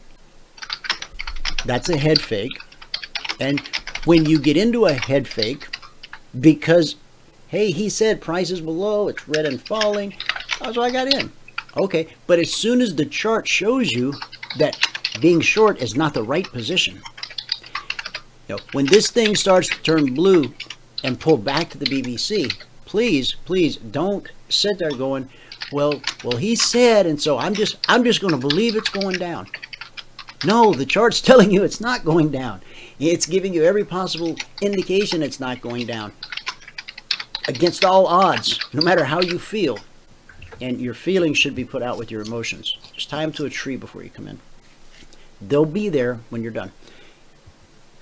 If we cross back over and get above the BBC, remember I've scrunched up a lot of 30-minute candles here because I want you to get the bigger picture visual. When we start blue and climbing, okay, look at this move. This thing went from 2750, 2800. It's a 50-point move. And part of that is that gap open that we had that Sunday night. I think that's what this is. Yeah, must be. So now, okay, red and falling. I'm not interested until price crosses below the BBC. And I see some confirmation down here, red and falling. All right. And it pulls back. But it doesn't cross over. Another leg pulls back. Looks like it's gonna take off, but it never does. And so when you sit down at a chart, maybe this happened overnight. So you sit down, and as you sit down, this thing's just starting to roll over like this. Oh, such a gift. If you could wake up to that every morning, what a happy camper. You get in this thing at 27.65, takes you down to 26.95. Is that 80 points? All right. And then it starts to walk sideways. And see, then it falls, bounces, falls, and then what does it do? It walks sideways. If you can learn, if you can follow the alert when I say consider buying here or consider selling here, and then you can learn to just simply watch for price to start to walk sideways, you might be a trader. So I just want you to see that, okay? Now this doesn't make it easy. It just helps to simplify it. Trading is not easy, but it can be simple. God, we've got a lot of mileage out of that, haven't we? And there I go, stealing the magic again. Darn it. Hey, how about those soybeans? Did you see those? Probably not. Hey, John, are you out there? I guess not. Is that a rough night? Soybeans. Today is the 13th. Now, the crop report usually comes out. Jonathan, I know that you mentioned that. Doesn't it normally... Oh, it came out today. I thought it always came out on the 12th. Apparently not. Sometimes it comes out on the 13th.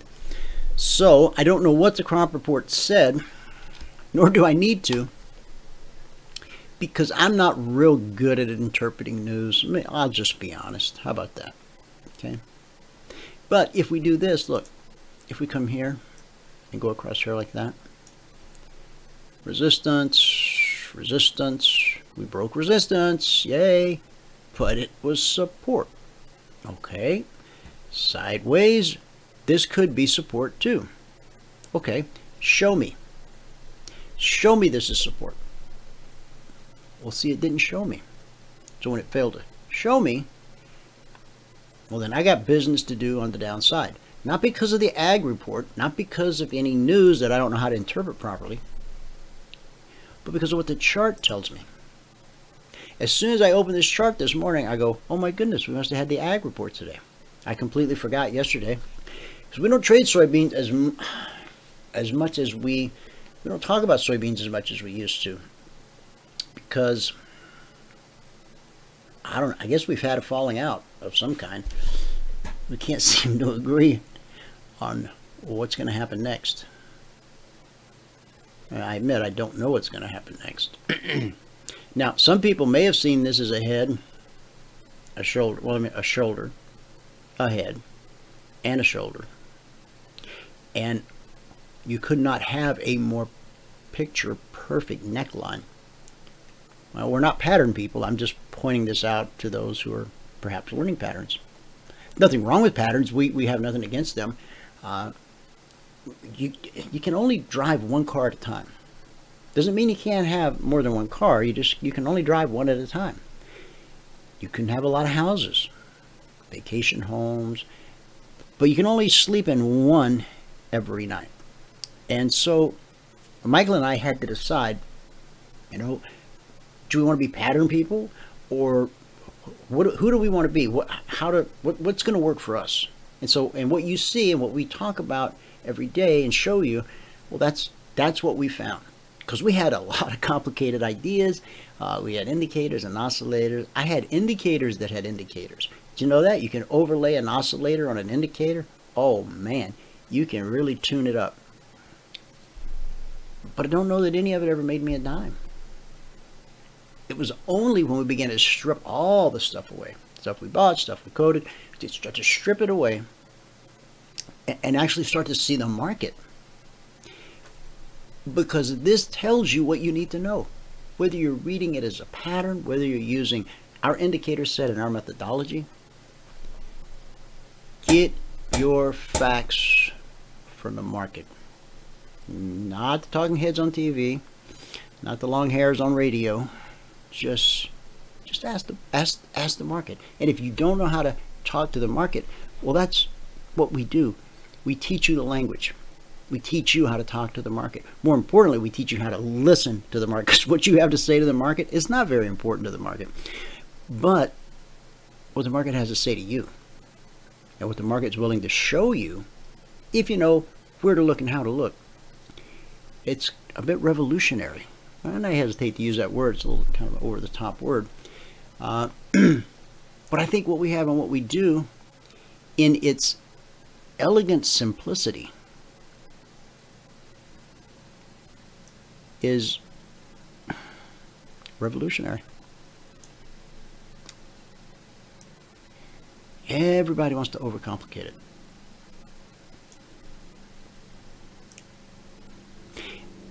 And again, not to knock any other methodology, because I don't believe in that. Our methodology is ours. It's homegrown. It works for us. It works for all of our traders around the world. You know, but I don't expect it to be for everyone. But there's a guy who has religiously sent me an invitation to his room every day for the past, I don't know, probably 3 or 4 years. I guess it doesn't bother him that I don't ever show up, but he sends the invitation every morning. And so yesterday morning, I was waiting for the market to open. And I thought, you know what, I'm going to pop in here and just see what's going on. And he's a well-known guy, a respected guy. But I was just sitting there trying to be, now Dwayne, have a neutral mind. Don't come in here all judgmental. Oh, we don't do this. Yeah, we would do it like that. No, just be on the same level as the guy that's talking. And the first thing I noticed was the lingo, right? He was talking about, you know, well, price will rotate, you know, there was a little move, and it, well, that was price rotating up. The rotation talk. That goes with, I think, market profile, it's called. And I have a good friend who's a firm believer in market profile. It works for him. I have nothing against it. I don't doubt its validity to those who study it and understand it. It's just it's a different language. And I think we do cross lines. I mean, we bring in things like, you know, well, I don't see, Fibonacci is part of what we do. See, we don't use Elliott wave. I just find it too confusing. There's too many counts, and where do you start counting? And some people say that about Fibonacci, but I understand. Fibonacci clicks with me.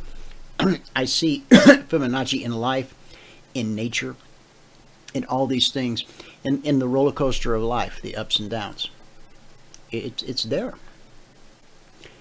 And when Elliot drives by, sometimes he waves, sometimes he doesn't. I don't know.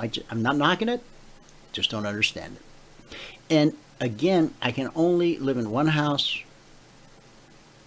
at a time. I can only sleep in one bed each night. As a man of a certain age, I guess. But yeah, I can. I can only sleep in one bed. Doesn't matter how many beds I have or houses I have. So we had to decide, okay, this is us, this is what we'll do. And this is what we teach you. Again, we don't fall into the trap of thinking what we have to offer is the only thing out there with any validity. That would be foolish. But I do know there is a lot of stuff out there with no validity that's very foolish. And hopefully, if you've learned anything at all hanging out with us, being a part of the radio audience, being in some of our trials, and of course to all of our students, partners, traders, passport holders, obviously you've seen it.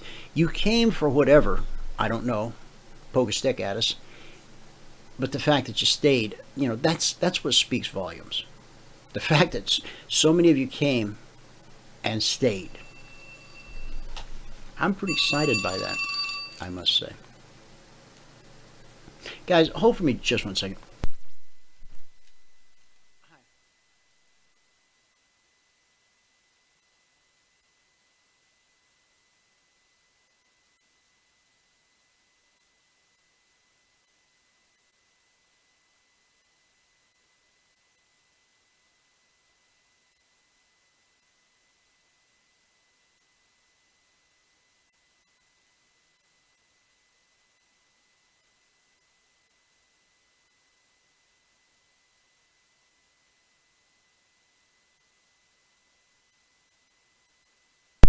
You're so kind to be so patient. Thanks. All right. Let me take one more look. See if John showed up. If not, then I know he's, at this point, I don't think he'll be here today. No. I'm sure I have an email from him, but I haven't had a chance to check my email in a couple of weeks. I'm going to get to that. Let's see.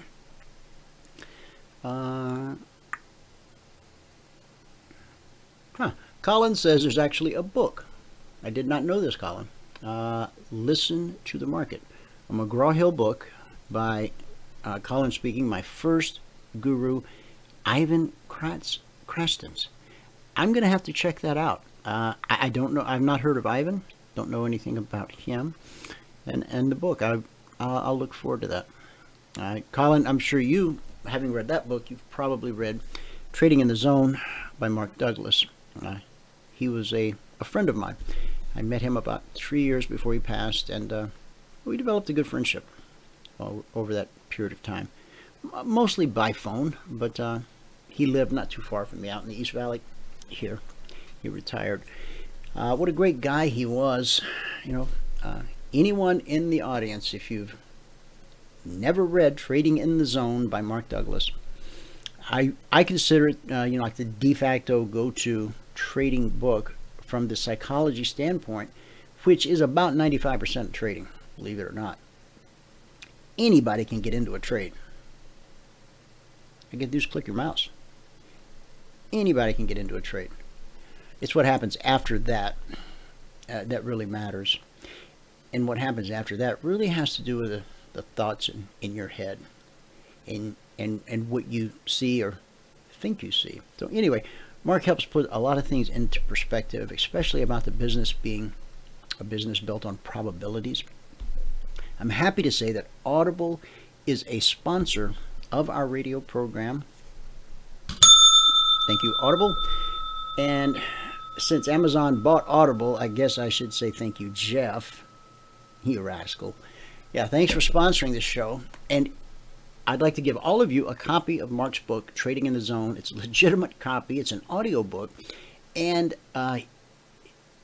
his wife, his widow, she will receive her royalties. Unlike a lot of these PDFs floating around the internet that Goldman Sachs, of all people, gives their new hires. Seriously?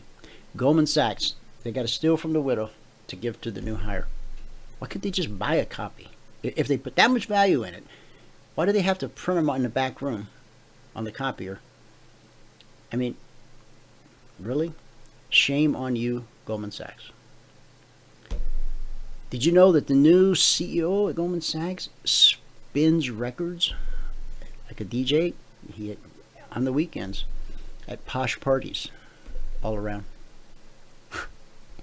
I told you the millennial generation is coming. They're going to take over. We may not like what we see, but then think about what the generation before us thought about us when we started to show our colors and our bell bottoms and all that. How many of you men had to go home and face your dad when you got your ear pierced? I know it wasn't a lot of you, but some of you did. But see, now they got to come home and face dad with their nose pierced. The CEO, the founder of Twitter, Jack, we talked about him the other day. He just came back from Myanmar, where he went for a 10-day Vipassana silent meditation retreat. That means you pay a bunch of money to go somewhere and not talk for 10 days. Jim Carrey just went to almost an identical thing in Northern California. Jack came back with a ring in his nose. Jack Dorsey. True story. Google it. Colin, she does not. Her career kind of took a different path. She's tried to step in and keep his legacy going. But this has been very difficult on her. That's why it aggravates me so much. I'm going to give you all a book here in just a second. That's why it aggravates me so much that Goldman Sachs and other large companies and just individuals take advantage of the internet and the ability to do these. I paid $50 for my hard copy. It was the only hard copy edition available in the greater Phoenix area that I could find, and I rushed out to get it on a Saturday. And no doubt, the best money I ever spent on any trading tool, because it opened up my mind. See, the mind is like a parachute. It's got to be open to work, and it opened my mind to things I had never even considered. I thought my job was to show up every day, spend 10, 12, 18 hours in front of the charts, learn everything I could about every indicator, every oscillator. And, if you work out enough, pretty soon you'll be able to lift a box of bread and run around the block. Or something. When I realized that I could spend 100 years in front of the charts and it would change nothing, the way I was viewing the chart, the way I was relating to what was happening, the way I thought it all worked, I would have never gotten clarity. I would have never found any satisfaction in the markets if the scales had not fallen from my eyes by reading that book. In particular, chapter 7. So write this down. Audible Trial. That's all one word. Audible Trial. One word. .com/CFRN.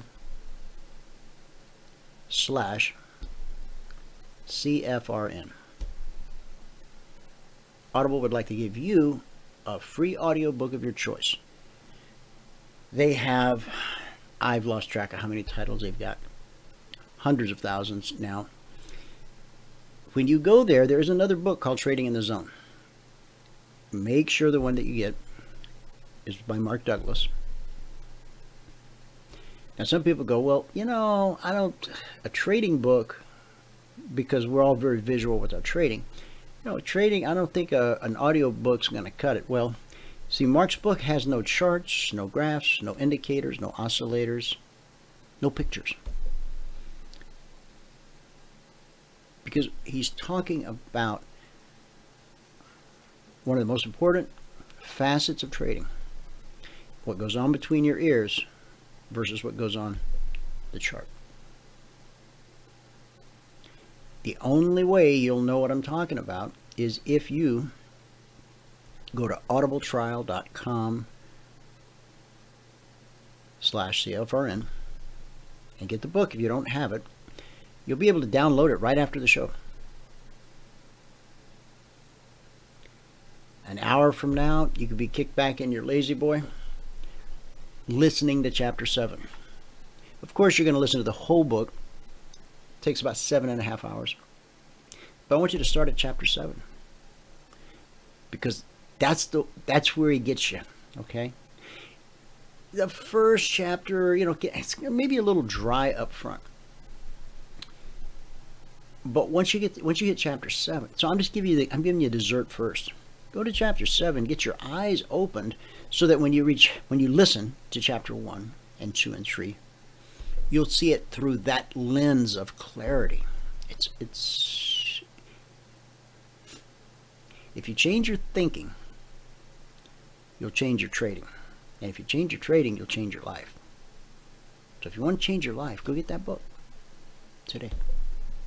audibletrial.com/CFRN. Yes, Jonathan, it is indeed a great book. You may have been one of the first people that ever recommended that I read it. I resisted it for years because it didn't have any indicators or oscillators or trading patterns. It had nothing in it that anyone told me of that I could use that day to make money, because I needed to make money right now. Yeah, well, a couple years, bumps and bruises. It's kind of like when we turn to God. We don't turn to God when we're on the mountaintop. No, it's when we're on our last leg. Nobody will take our phone call. Everyone's turned their back on us. We're at the end of our rope. We've hit rock bottom. There's nobody else to cry out to. Then we turn to God. And He's always there.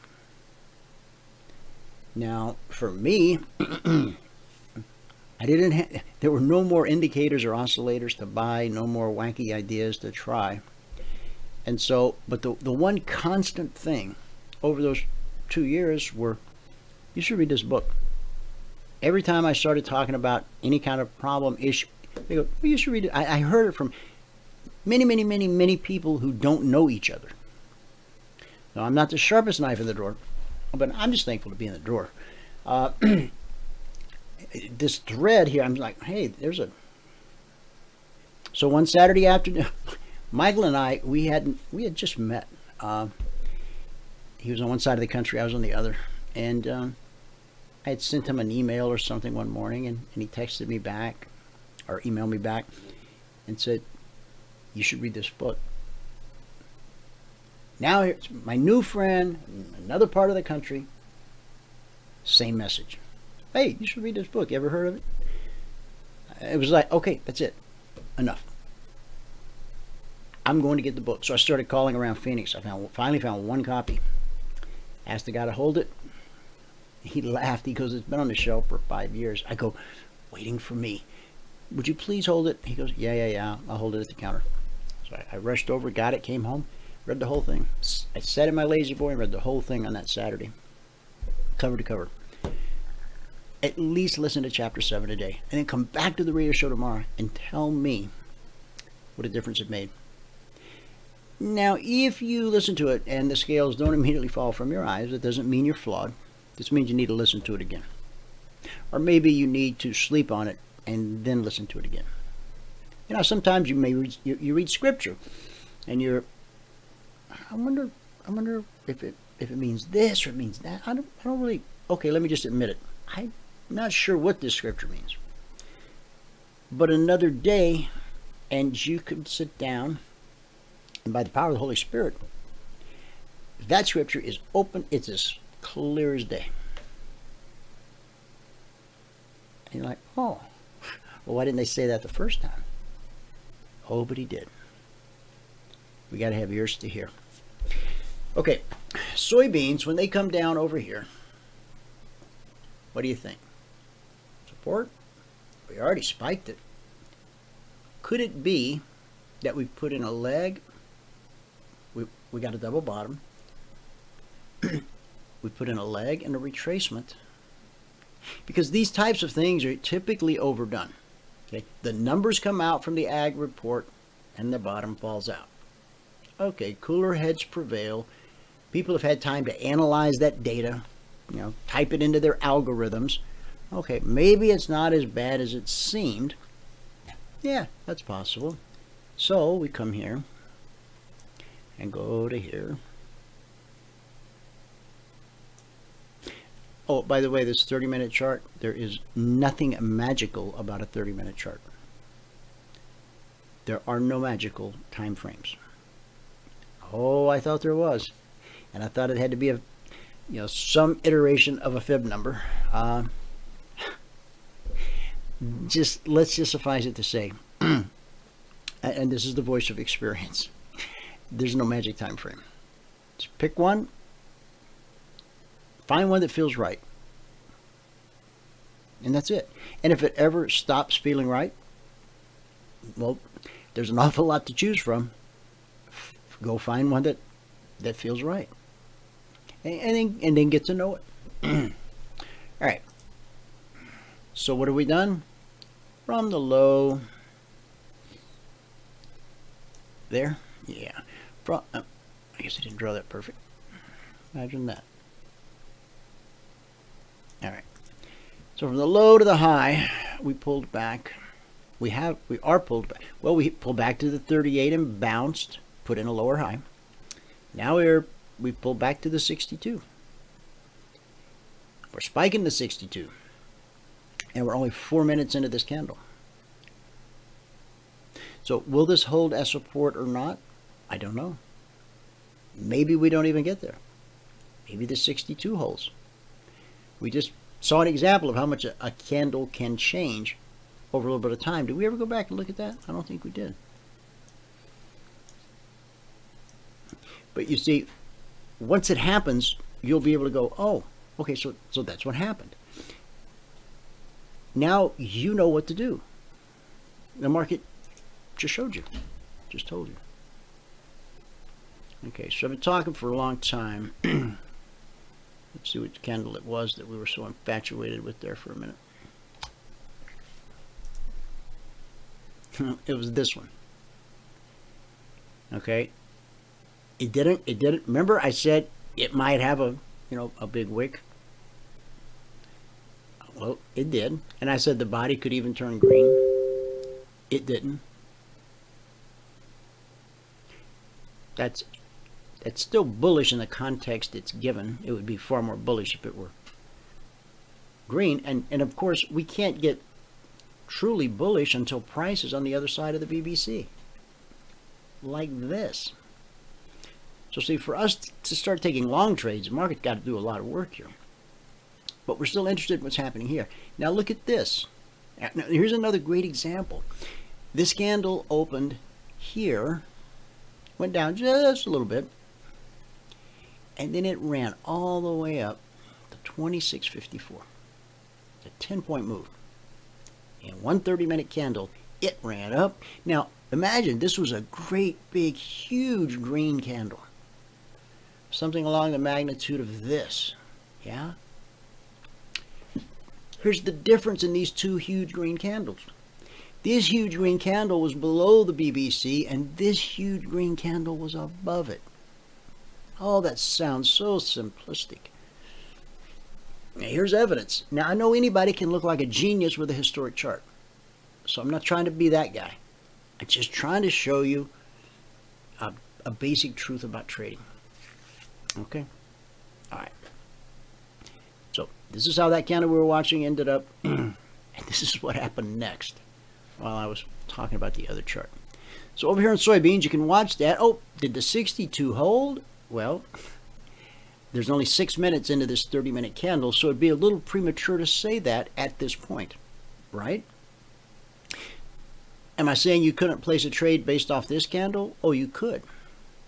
But you can't place a trade based on this candle because it's not done. You got to let it finish its job.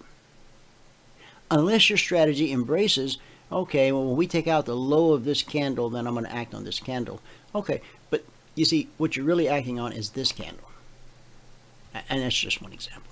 All right. I think I've kept you long enough. What do you think? I heard Bert in the live training room this morning talking to the guys saying trend lines are free. You should draw lots and lots of trend lines. Here's what happens when you draw trend lines. This is just some random trend line I drew yesterday for whatever reason. I'm seeing a reverse head and shoulders here. There's the head, shoulders, shoulder, neckline. Nice move. Anyway, you could connect this point to this point to this point to this. Well, you connect these 3 points and it ran off into the future. And then price came down. Took it out, came back and kissed it from the underside. It's called a trader Vic. And then put in a leg to the downside. Pulled back up, and you see here we got a high, got a lower high. And I think these 3, we talked about them earlier, we got a triple top right there. Now this one's in yesterday's session, and these 2 are in today's session. Are we finding support here? Let's go back to our daily chart we first had up today. There we go.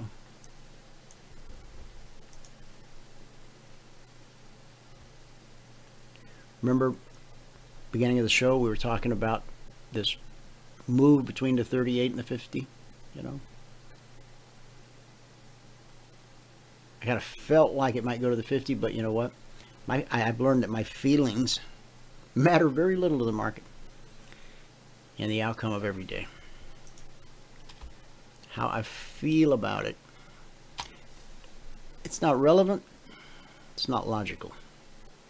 Speaking of logic, I got to get some... Oh, I would like to get some alerts out, but until the market is conducive to the alerts. Now, you know that when the market is flowing, it's like somebody said, it's like drinking from a fire hose, because it's like when one starts really moving and trending, often the others just all pile in. And so it's just one alert after another. And then we hit a spell like this where I've always said from the beginning, I won't put something out just to put something out. That's a waste of my time, your time, and it costs people money. So I'm only going to put out what I feel to be the highest possible probability setup based on everything Michael and I've done, you know, since 2006. That's when we met. Yeah, guys, all of you that were going to go to Bert's webinar, it's already that time, so you should take out now. We're going to go to our good word for the day and wrap this up. We're over time, but I had to leave early the other day.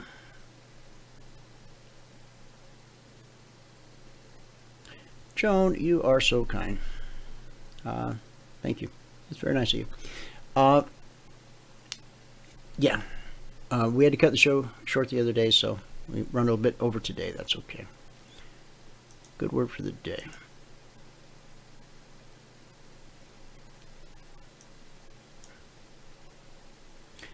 My tab suspenders sometimes. I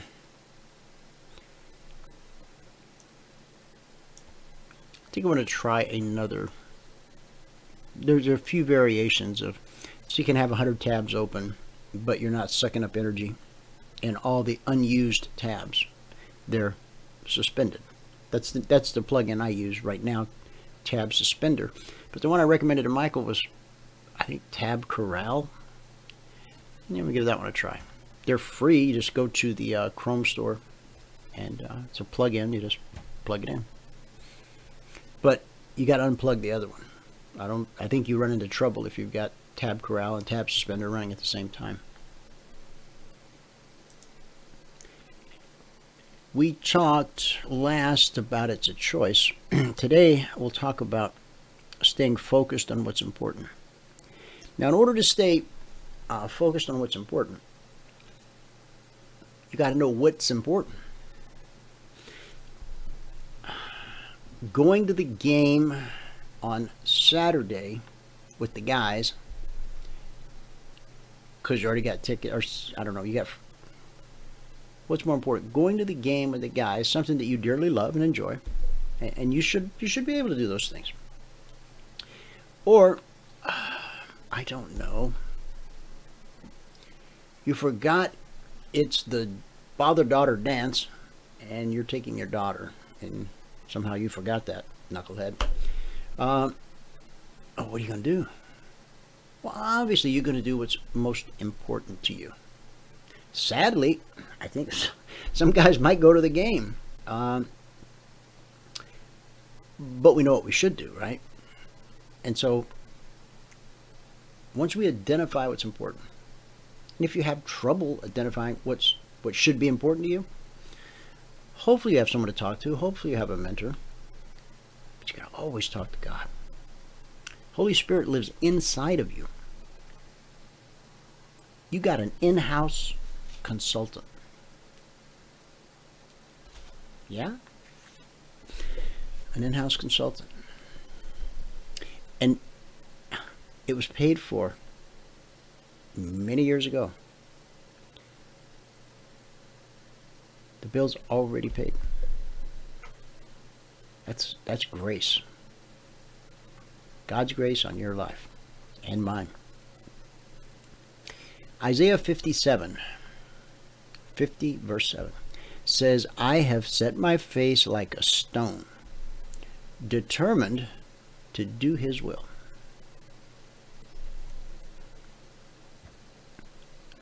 When we had a Christian coffee house, Sweet Daddy's, there was a band that played there quite often, and their name was Forehead Flint. Forehead Flint. I have set my face like a stone, determined to do his will. I don't know if that's the scripture they took their name from, but it resembles it. In a small Wisconsin town on the southern shore of Lake Superior, the annual dog sled derby was about to begin. The racers were gathered, all children from older boys with several dogs and big sleds, to one little boy who had only a small sled and a dog. On the signal, the sleds took off, and the little fellow was soon so far behind that he hardly seemed to be in the race at all. About halfway through the race, when the second place team tried to move into first place, the sleds got too close together and the dogs began to fight.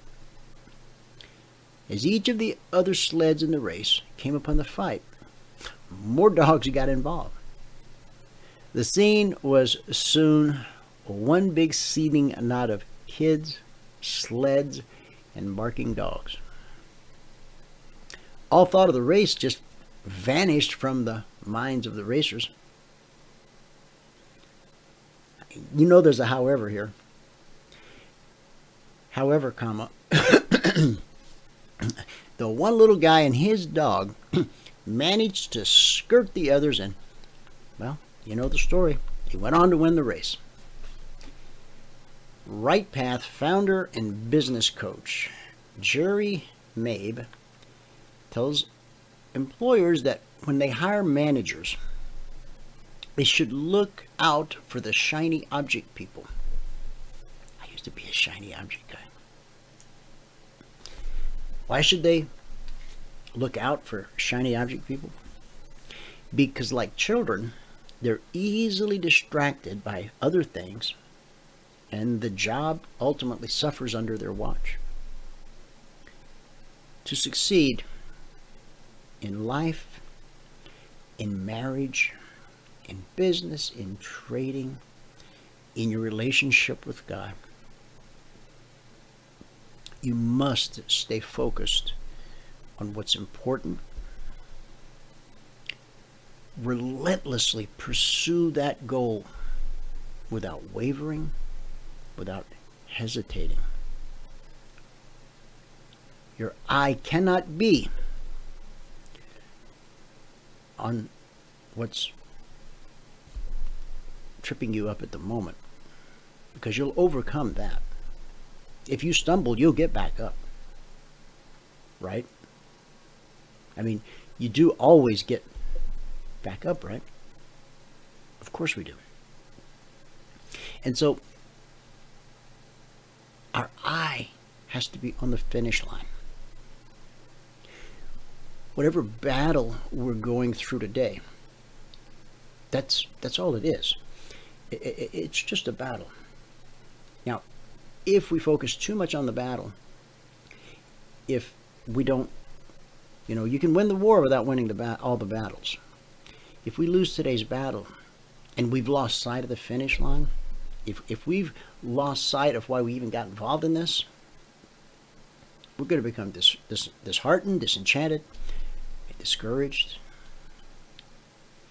But if we can stay focused on our goal, if we can see the finish line, then we can pursue without wavering, without hesitating.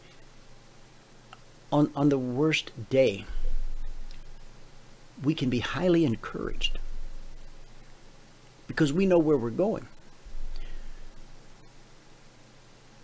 This hole we fell into today, it's not where we're going to stay. We're going to dig our way out and press on towards the goal, the high mark, the prize. Now, the best way that you can keep your eye on the finish line is by trusting God to help you get to the finish line.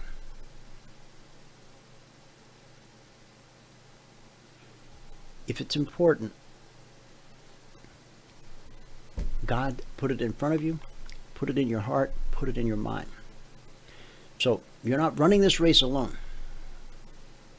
His hand is at your back. And if it's like boot camp, my company commander, he ran behind me when we had to do a PT test to get out of boot camp. And I forget how many miles we had to run in a certain amount of time. And if you did not complete that race, that run, you had to stay another week in boot camp. And another. It was a 9-week boot camp. There were guys that had been there a long time because they could not pass that final qualification. And so my first time out, it didn't look good, but it was still possible. And my company commander, he got in behind me and started running. And he started kicking. Now this is a true story. He started kicking me in the rear end. Go, Reeves. Go, Reeves. You can do this. I fell across the finish line. I puked my guts out. And 2 days later, I stood very proud in my uniform before my family. And I graduated boot camp. Because I had somebody who was with me every step of the way. You've got somebody who's with you every step of the way. You've got somebody who can live inside of you if you've invited them. There's an infilling and then an indwelling. Wherever you're at in that process, keep your eye on that finish line too. It's so important. Keep your eye on the finish line, trusting God to help you. He will. His word says so. Because the sovereign Lord helps me, I will not be disgraced. Therefore I have set my face like a stone, determined to do His will. The next time somebody asks you why you're doing something, you should be able to look at them and say, because it's the will of God. Oh my. Wow. I didn't know you floated in such high circles. Yes, so don't be high and mighty when you say it. And maybe you say it to yourself. But if somebody asks you why you're doing something and you can't honestly say to yourself, I'm doing it because it's the will of God, maybe you should think about what it is you're doing. If you're doing this, but you know the will of God is that a conflict of interest? Well, it can certainly cause some stress. Because the sovereign Lord helps me, I will not be disgraced. Therefore, I have set my face like a stone, determined to do His will. And I know that I will not be put to shame because of Him Not me. That's our good word for the day. Thank you so much for tuning in. Whoever you are, wherever you are, may God continue to richly bless you with His mercy and with His grace. And I'll see you at the bell.